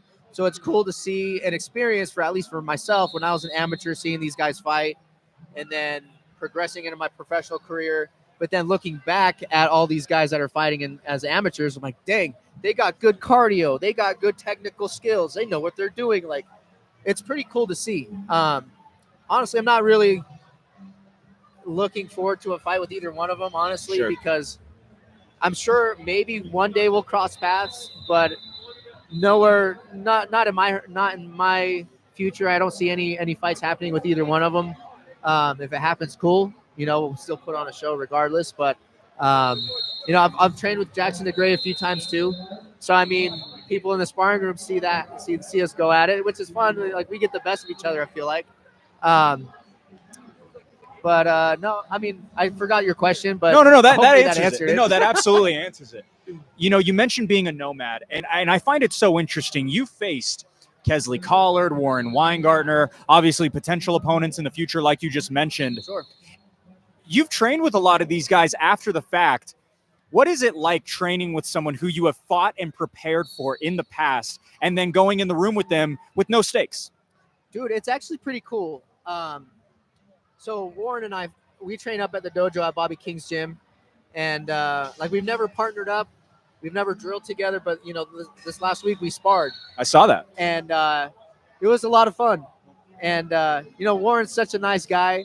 He hits me a couple times. I'm sorry, Joel. I'm like, dude, stop apologizing. You're good, man. Like, show me some of those kicks you're hitting me with. Like, he's kicking me. I'm punching him. Like, we just had a good time, man. Like, there's no egos, especially with Warren. Warren's such a nice, down-to-earth guy. And I don't think I have an ego. So, I mean, yeah, it was great, man. We were playing back and forth. And, like, Kesley and I have trained together before after our fight. And that was fun, too. You know, he punched me, I kicked him. Like, it was, you know, nothing but love. You know, With a guy like Warren, do you guys ever like look back and go like, oh, I caught you there like 3 years ago, I caught you again right now? like do you guys ever like refer back to the fights? Like, I'm serious. Messy, dog. Dude. You messy. Blake's over here like pour some No, tea. I'm Joel, pour some serious. tea. I'm serious. Hey, it's vice versa, right? Hey, I'm gonna say this. He dropped you too. I'm just gonna say that as well. So I will say it goes both ways. We're not Definitely- playing Homer here. Definitely goes both ways for sure. No, I mean, I feel like he was a little timid. Sure. Because it was the first time we sparred since our fight, and I'm over here like, dude, don't hit me, man. Punch me in the face, kick me. Yeah. Then he started kicking me, hit me with that left kick, that sneaky left kick he's got. And in my head, I'm like, dang, that's what he hit me in the fight with. I threw my right hand. Oh, that's what I hit him with. You know, like, I mean, obviously in my head, yes, but like, it is what it is. Are you? Do you represent yourself? Or are you part of a management team? So I work with Lance Spod with Iridium Sports Agency.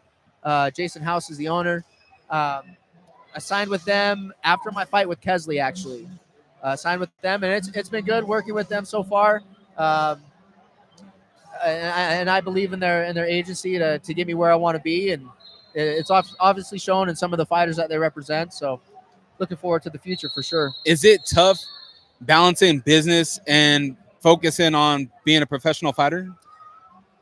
Can you define your question a little more on that? So like representing yourself, understanding like you do a really good job on social media, and for me that's business, right? That's marketing. For sure. Like is there a part of you that's like, I don't want to worry about that stuff, I just want to go into the gym and train? Oh, dude, all the time. I'm like, I mean, if you look at my social media, I took a break from Instagram ever since the fight got canceled after that fight week. Like, yeah, I was training. Like, I could definitely share a whole lot more of my personal life out there, but it's work, man. And sometimes I'm like, I took a photo, I don't even want to post it. I don't even know what to caption it. You know, and it's hard, but at the end of the day, you have to force yourself to do it. So I appreciate you saying that I do a good job at it.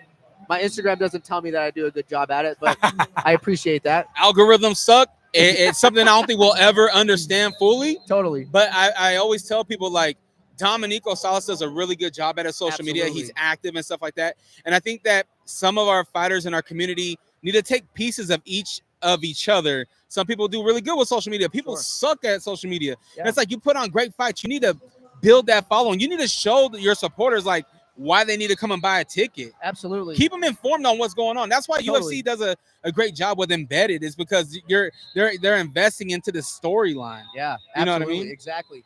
And I'm glad we're touching this subject too, because my friend Jeremy from Arizona, Jeremy Rodriguez, That guy's the man. he's the man, dude. Him and Samson Fomabout have helped me out so much with just like content to put out.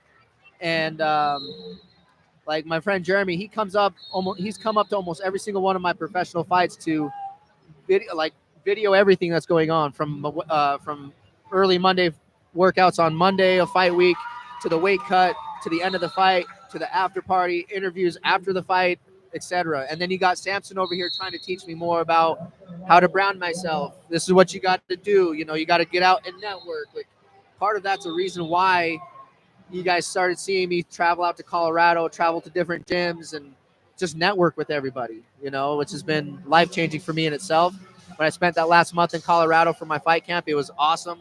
Learned a lot about myself, learned a lot about where I want to be, where I want to go with fighting, and yeah.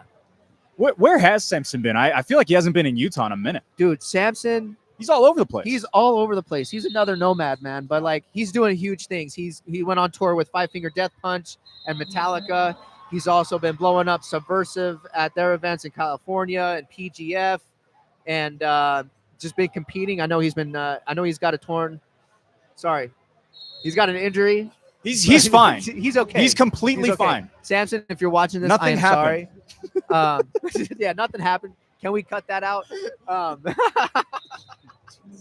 But yeah, dude. Anyway, yeah, Samson's been all over the world, man. He was in Amsterdam, Russia. He was traveling everywhere, dude. Living the life. Joel, I want to ask you as we come to the near end of this, what is your timeline like? Obviously, you're going to be fighting in December.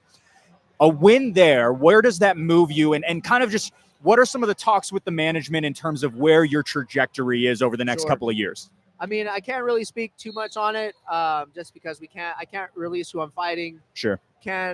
Obviously I don't have my crystal ball in front of me to predict the future, but a win over this next opponent's definitely gonna project my career into the right direction of where I want to go. And I'm not limiting myself. I don't want to limit myself, but I'm open to all different offers.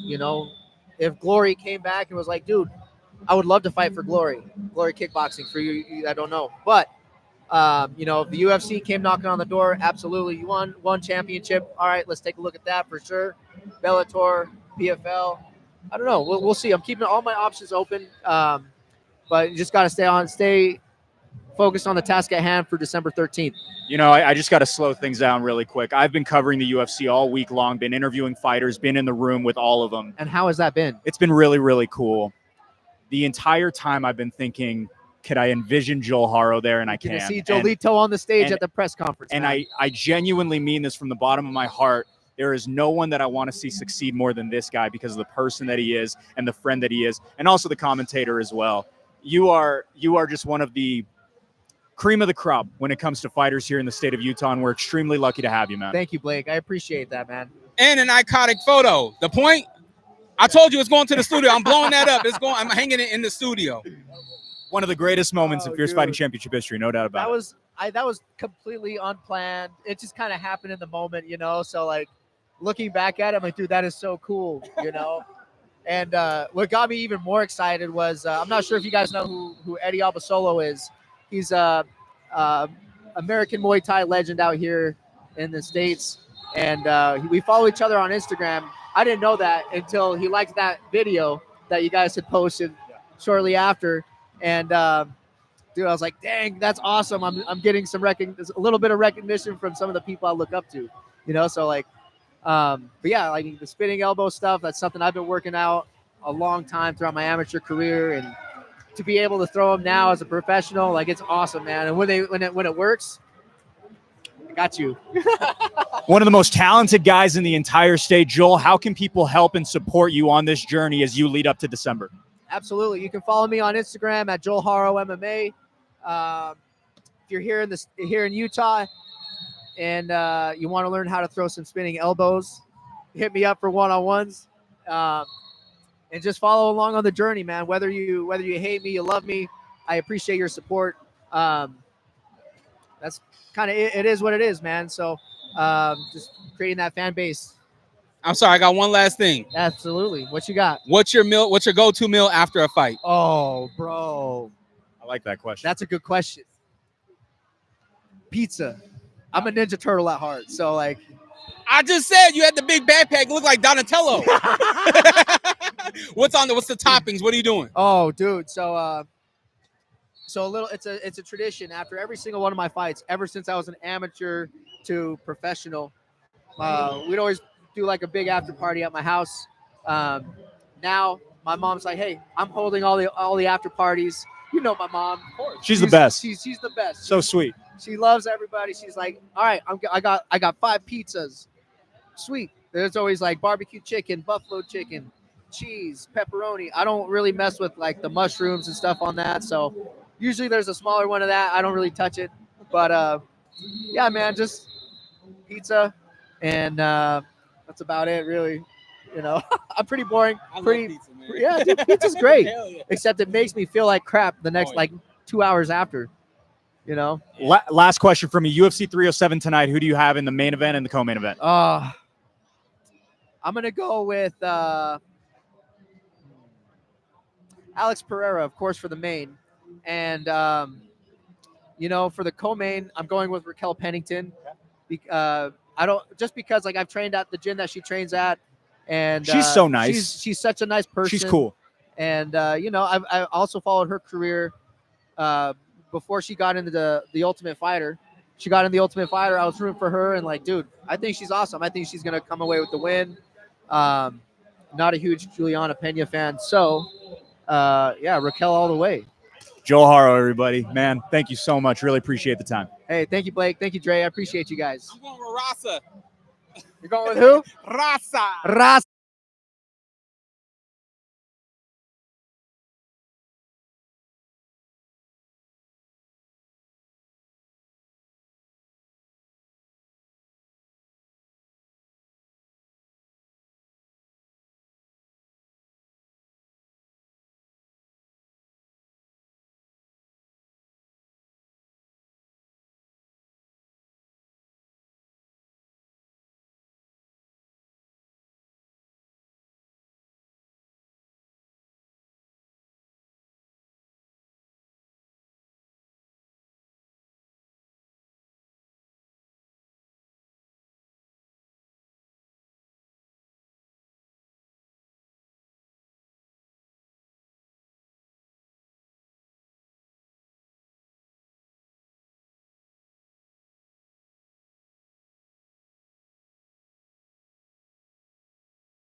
That is the camera, and the mics are hot. All right.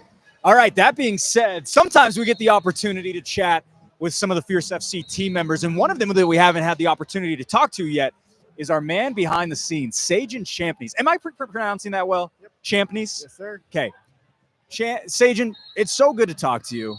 And for those who don't know what you do, can you just explain really quick and break down what you do for Fierce? Because there's a lot of hats that you wear. Honestly, I think I've touched every single process, every single bolt in the cage, every single person that interacts with Fierce. I've had my hands in everything at this point. I don't even know what hat I could be considered wearing. Like I'm all over the place.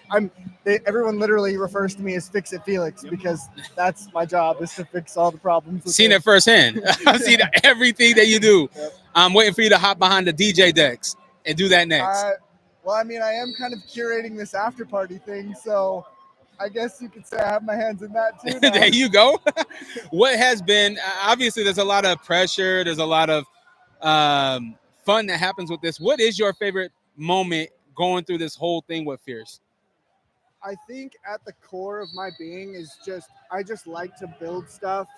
Zach and I have been business partners for over 10 years at this point, and we've built other businesses, and I think the culmination of bringing everything together, not only from the business standpoint, but from just the fans and the experience, and being able to provide like a cool space for you, like you got your dream job. And that to me is the most fulfilling opportunity. So to just be a part of the whole entire process and building it, and like that's my jam. Like just giving people opportunities and letting them showcase themselves and giving them a cool platform to do that with. So I'll break down a couple of things that we don't have at Fierce Fighting Championship if we don't have this man. Number one, we don't have a cage to fight in if we don't have this guy. He is in charge of putting together the cage. And I actually had the chance to help you guys out a little bit at Bear Lake a couple of shows, or about a show ago now, thinking about it. And I was kind of blown away at how much of a process it is and how much goes into that specific part of it. Not only that, this man also takes care of tickets. If you go to a Fierce Fighting Championship show, this guy is the one processing your payments, figuring out and divvying out all the different fighters and where they get their credits. That's just two of the small things. But for you, what is your favorite part besides maybe an actual practice that you have to do with every single show? What's your favorite part of fight day or fight week? Honestly, I love putting the cage together. It really feels like I'm putting together like the gladiator stage, like I am creating a space, not only physically, but energetically, for these athletes to come and debut or show up and show out, like to me, the cage is more than just putting together a cage. Like it's a big deal. So Being a man that's running around everywhere, have you actually been able to enjoy some fights? And if so, who do you like to watch? those are big questions. Yes, a lot of the times at the Maverick Center, my job is a little bit more chill. The Maverick Center was dealing with tickets, and I didn't have to do any of that. So Maverick Center stuff was super nice. I got to hang out with my family. I get to run around, hang out with you guys during the show. But man, obviously, like the big names. Kent Boffaleo is a good friend of mine. Joel, Jerome. Like, I can't say that I have one particular fighter, and I don't like to be biased in any way. But yeah, I love this stuff. And honestly, I still have a bit of that imposter syndrome because I myself have never fought. Zach and I were actually just talking about I need to start training. I need to get involved a little bit more. And I know that you've even been doing jiu-jitsu and stuff as well. So I feel like I'm the last piece of that puzzle. I need to start getting myself involved and actually see what it's like and see what it takes to participate in your guys' sport. Do you have any specific gym that you think you might be interested in joining or anything like that? I would probably just go to One Hit. It's pretty close to me. Obviously, I want to work with Zach, so I get Cole Faust in my corner too. I feel like that would just be the place for me to go. What are some of the fires, and I know that there is a litany of them, that you have to put out on a specific fight day or fight week? I mean, that is a bold question. You could talk for hours, I know. I've literally fixed the cage during the fight, at our Warehouse 22 Center. I was just about to ask you about that. So, I mean, it really just depends. Sometimes things go really smooth, and I don't have much work to do on the actual fights, and I get to just sit and enjoy everything. And sometimes it's complete mayhem, and people are falling out of the cage. So I just show up for whatever, and I try and just go into everything with as much confidence as I can. And I know that I got you guys, as support in whatever way I need to put out fires. But yeah. Okay, so I am going to talk about the biggest fire you've ever had to put out. Yeah. Literally, middle of the event, the entire crowd is packed. 2 fighters fly through the cage. What is your initial reaction to what you had just seen? So I actually didn't see it. So I had looked over last second at the screen, and I saw that they had actually fallen on the ring girls. And so I was at the ticket booth, so I ran out, and then I realized that it had just kind of turned into a mess. And I knew that I could fix it. I didn't know how. But about midway through drilling those holes is when I realized the pressure that was actually on me. And I think my whole body immediately started to sweat because I knew that if I couldn't fix it, the show was over. There was no winning. So, that was the most intense feeling that I've ever felt during the show, or the biggest fire that I've ever put out. And like I said, I was fine up until halfway through drilling that hole, and my whole body just got wet. So let me ask you this. Obviously, we all have our own type of special skills and the reasons that we do the jobs that we do. When that cage broke, did you know exactly what you had to do in order to reinforce it? I didn't know how it broke at first, so that was kind of the big question. And then, honestly, I just knew that I had random parts in my toolbox. And as soon as I looked in that bottom drawer, it just kind of all hit me. And I just went into work mode, and I knew what I needed to do. And I was just afraid that I wasn't going to be able to drill through that metal. It's, when that situation happened, it was the first time I've ever seen anything like this. And it made me think, like, there's bigger guys, the heavyweights. Think about heavyweights that go through, on the cage. It made me think, like, why don't we see this more often? How, you know what I mean? Because it's a lot of pressure. You got 280-pound guys going against this cage repeatedly. It's going to shift a little bit. Yeah. Yeah, a lot of people, so we have two different cages, and a lot of people wonder, why we use one or the other. That's the biggest reason. If we have big guys like Kent fighting, you can't use that cage. You cannot use that little cage. It won't do the trick. So I think now I've reinforced it enough that I think I'd be confident to let the big guys fight in there, but man, you just never know. You mentioned that you love to problem solve, you love to build businesses and things like that. What is it about Fierce Fighting Championship that over the past couple of years have made you want to be a part of this process? Obviously, meeting Zach is a big part of that. So Zach and I, we had a lot of other. You're good. It's in the corner. Back corner.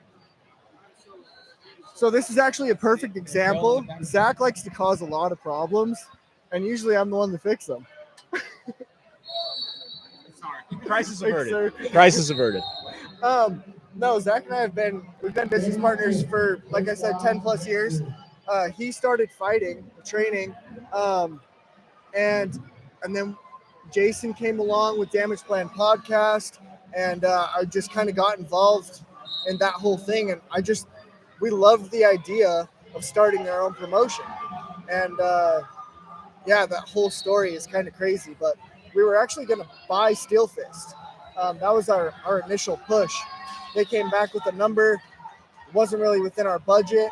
And then Cody found out, and he just kind of like handed over the keys to the Ferrari, basically. It was like, if this is something you guys really want to do, then go for it. And we just couldn't turn down the opportunity. So Zach was just like, are you ready? And I just said, yeah, let's go. And that was what, 2.5 years ago? Yep. That being said, do you have any specific favorite memory, whether that be at an event, setting up with the team? What's your favorite moment in Fierce FC history? Man, I think when we were in Idaho Falls and that first show when we sold out, those of you that are on my Snapchat, you'll know that I was literally crying because I just couldn't believe it. It was the first time we ever sold over 2,000 tickets. Our first time in Idaho Falls. I believe Kent was fighting, and I think he won. Joel was fighting that night. That was when Joel the first fought. one? Yeah. But yeah, just that was it for me. It was like we had broken through barriers that we didn't think that we were going to break through, and yeah, that was the most like special moment for me, I think. We cannot break barriers without this guy. There is no way that we can do half the things that we do at Fierce Fighting Championship without him. Sagen, I wanted to ask you a little bit about this upcoming event. I know that you are dealing a little bit more with some of the operations. Obviously, you deal a lot of operation stuff, but an after party as well that you're kind of leading the dance with. What can people be excited for with this event after the fights on November 8th? So the reason that I wanted to do this is everybody wants to continue to mingle after the show, and nobody ever knows where to go. Nobody knows where to go to get food. Everyone's going to different bars. So I really wanted to create a space where the fans can actually mingle with the fighters post-fight. And it's also my birthday 4 days before November 8th. So I was just kind of like trying to piece all this together. The Masonic Temple is the coolest space. You have the auditorium upstairs, and then right underneath that is this big banquet hall ballroom, and we're renting the whole building. I just figured we had to utilize it somehow, and so the after party just kind of happened. So really quick, with the after party, are you going to be breaking down the cage? Are you going to be downstairs? When do you go downstairs? Like, how are you going to be dancing between the fights plus this after party?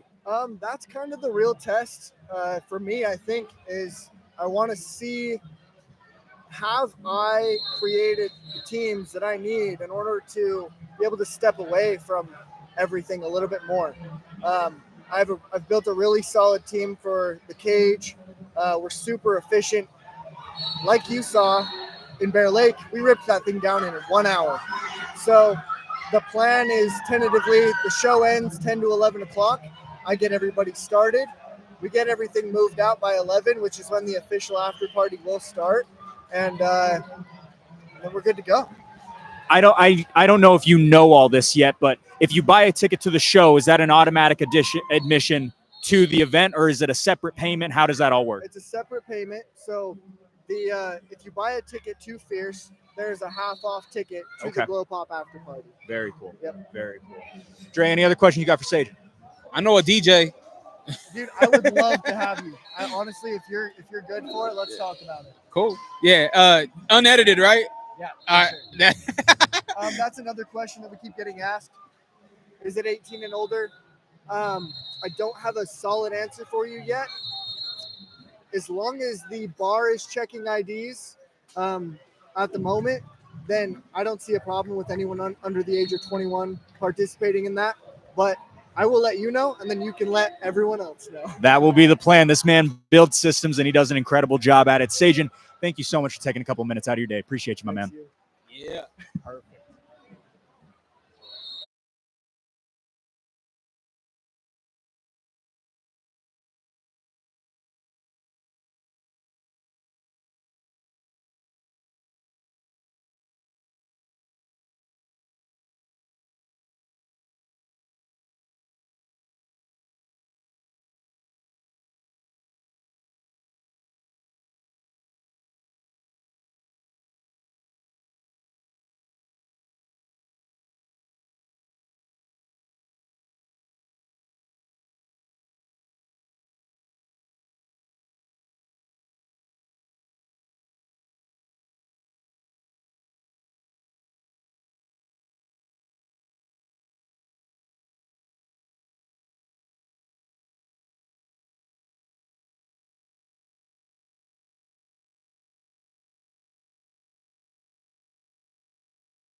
Dre Rocca, Blake O'Rulian, Camille Moulton here. How you doing, brother? Doing good. How you doing? Good, man. So I want to say out of Vegas, but by way of Salt Lake City, right? Yeah. Okay, your fight is it Money Team that you fight under? Yeah.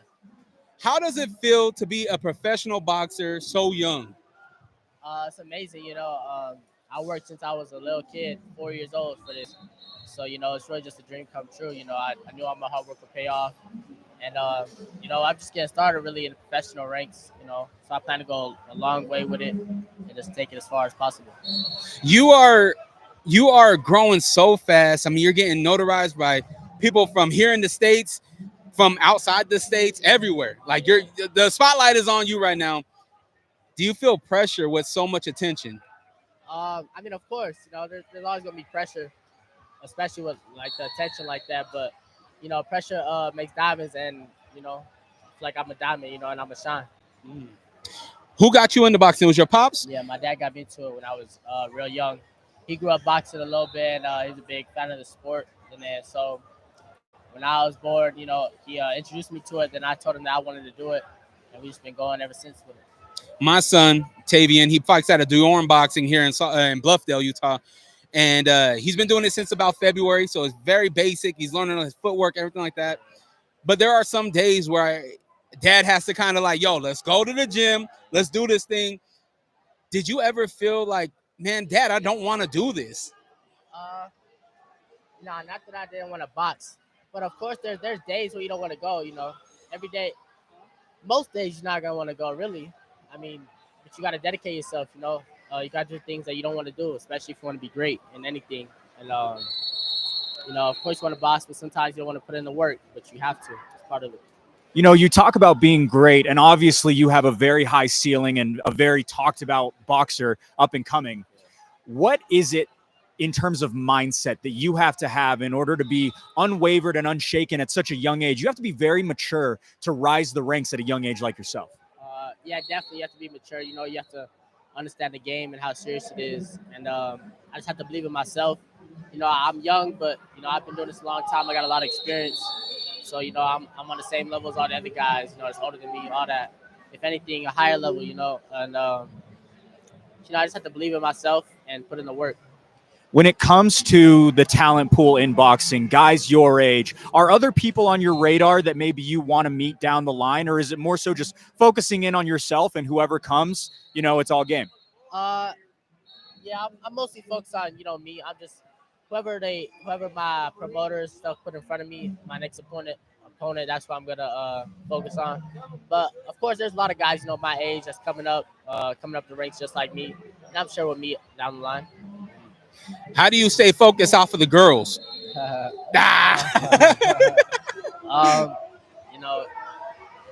know what I want to do in life. Girls, they're gonna be there. Of course, hang out with them every once in a while, but the main focus is to become a world champion, and that's what I'm focused on. So I'm not gonna lose focus. What brought you to Fightcon here in Salt Lake City? Adam had introduced me to it. He got me the connections, and then I looked it up and stuff, and I was like, oh, that's dope. I would love to come here, And then I got my own boxing clinic here. I'm teaching some fighters, some younger generation of guys, and some guys like my age and even older, 30s, 40s that just, barely get into boxing, want to learn, So I just was real down for the experience, and I feel like it'd be great. And so far it has. Majority of your life, correct me if I'm wrong, you've been in Vegas, right? Yeah. So when you're from Utah, is there something in you that's like, I need to represent Utah? Or are you like, nah, I'm representing Vegas?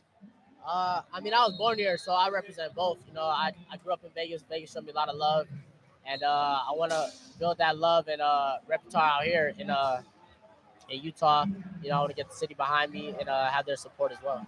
Yeah, I know for sure. Like when my brother AK told me about you, yeah, you were young, man. I think it was maybe about 7 or 8 years ago, and so I've been following your journey, and you've been killing it a lot. Are you 6-0 right now?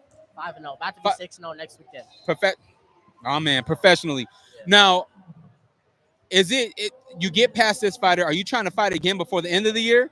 Yeah, I should have at least 2 fights lined up before the end of the year. Wow, man, busy. So coming out of the money team, what does that mean to represent that brand and that dynasty? I guess you would say. It means a lot. Growing up, I looked up to Floyd Mayweather a lot, and to be a part of his team now, and to be his number one prospect is really just a dream come true.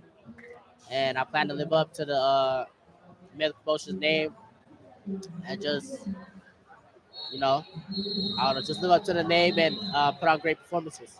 I don't think we talked about this at the top of the interview, but how old are you? I'm 18. So you're 18 years old.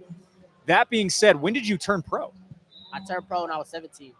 Like I turned pro last year October, so I was 17 for about like 4 months.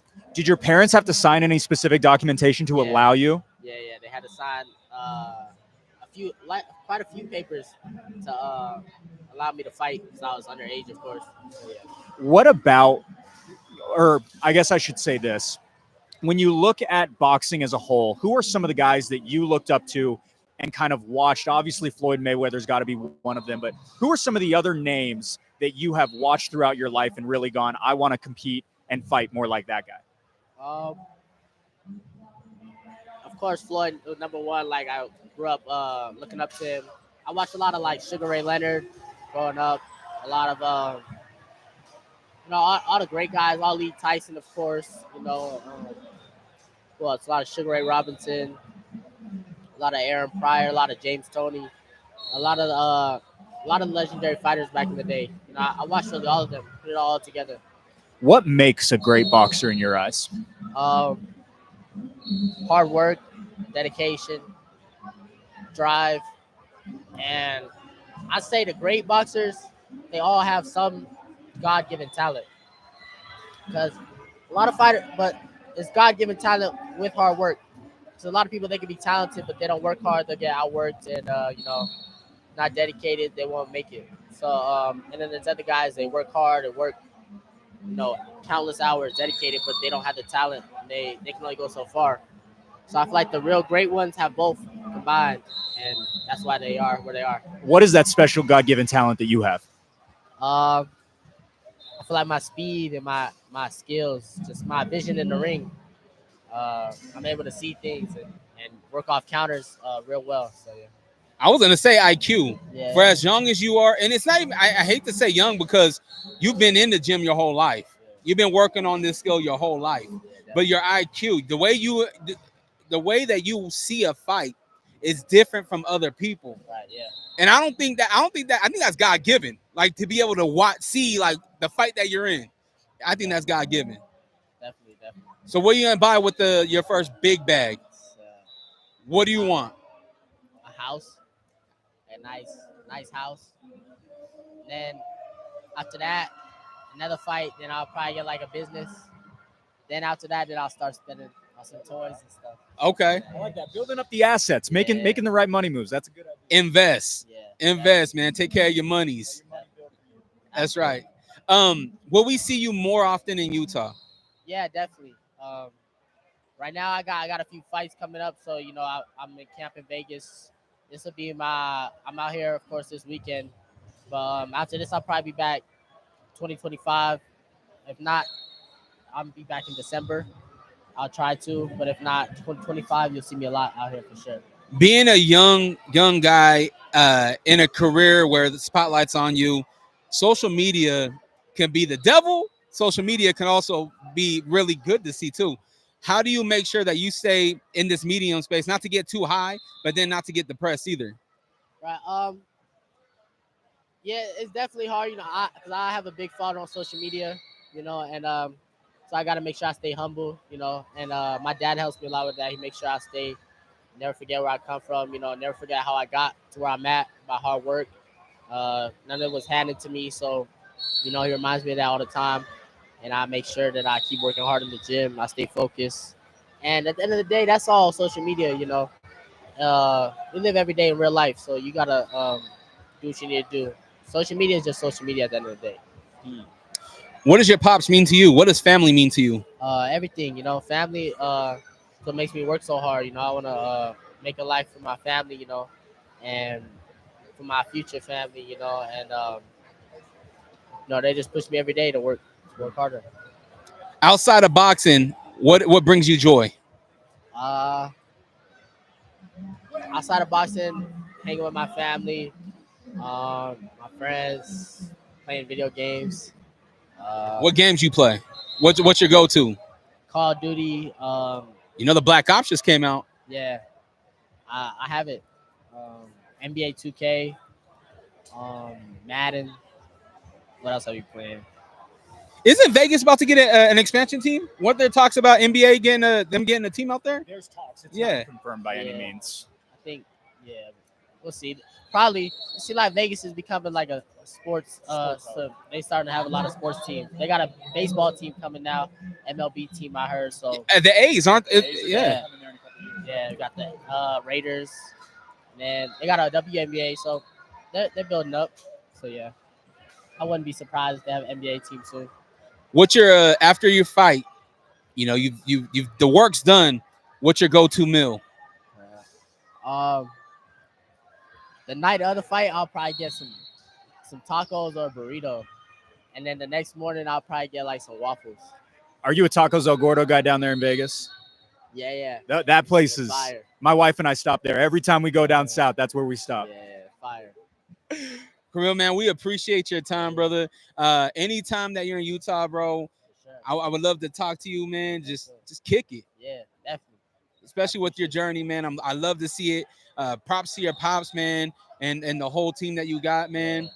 You're making the city proud. Even if sometimes it's weird in Utah, sometimes it feels like, damn, like I ain't getting no love from my own state. Yeah. But and I don't know if you feel that or not, but there is love out here for you, bro. Definitely. And we would love to see you in the state more. Okay, for sure. Don't forget about us. All right. Never. Go get that win. For sure. All right, brother. Appreciate you. My man. Thank you. Congratulations on everything, man.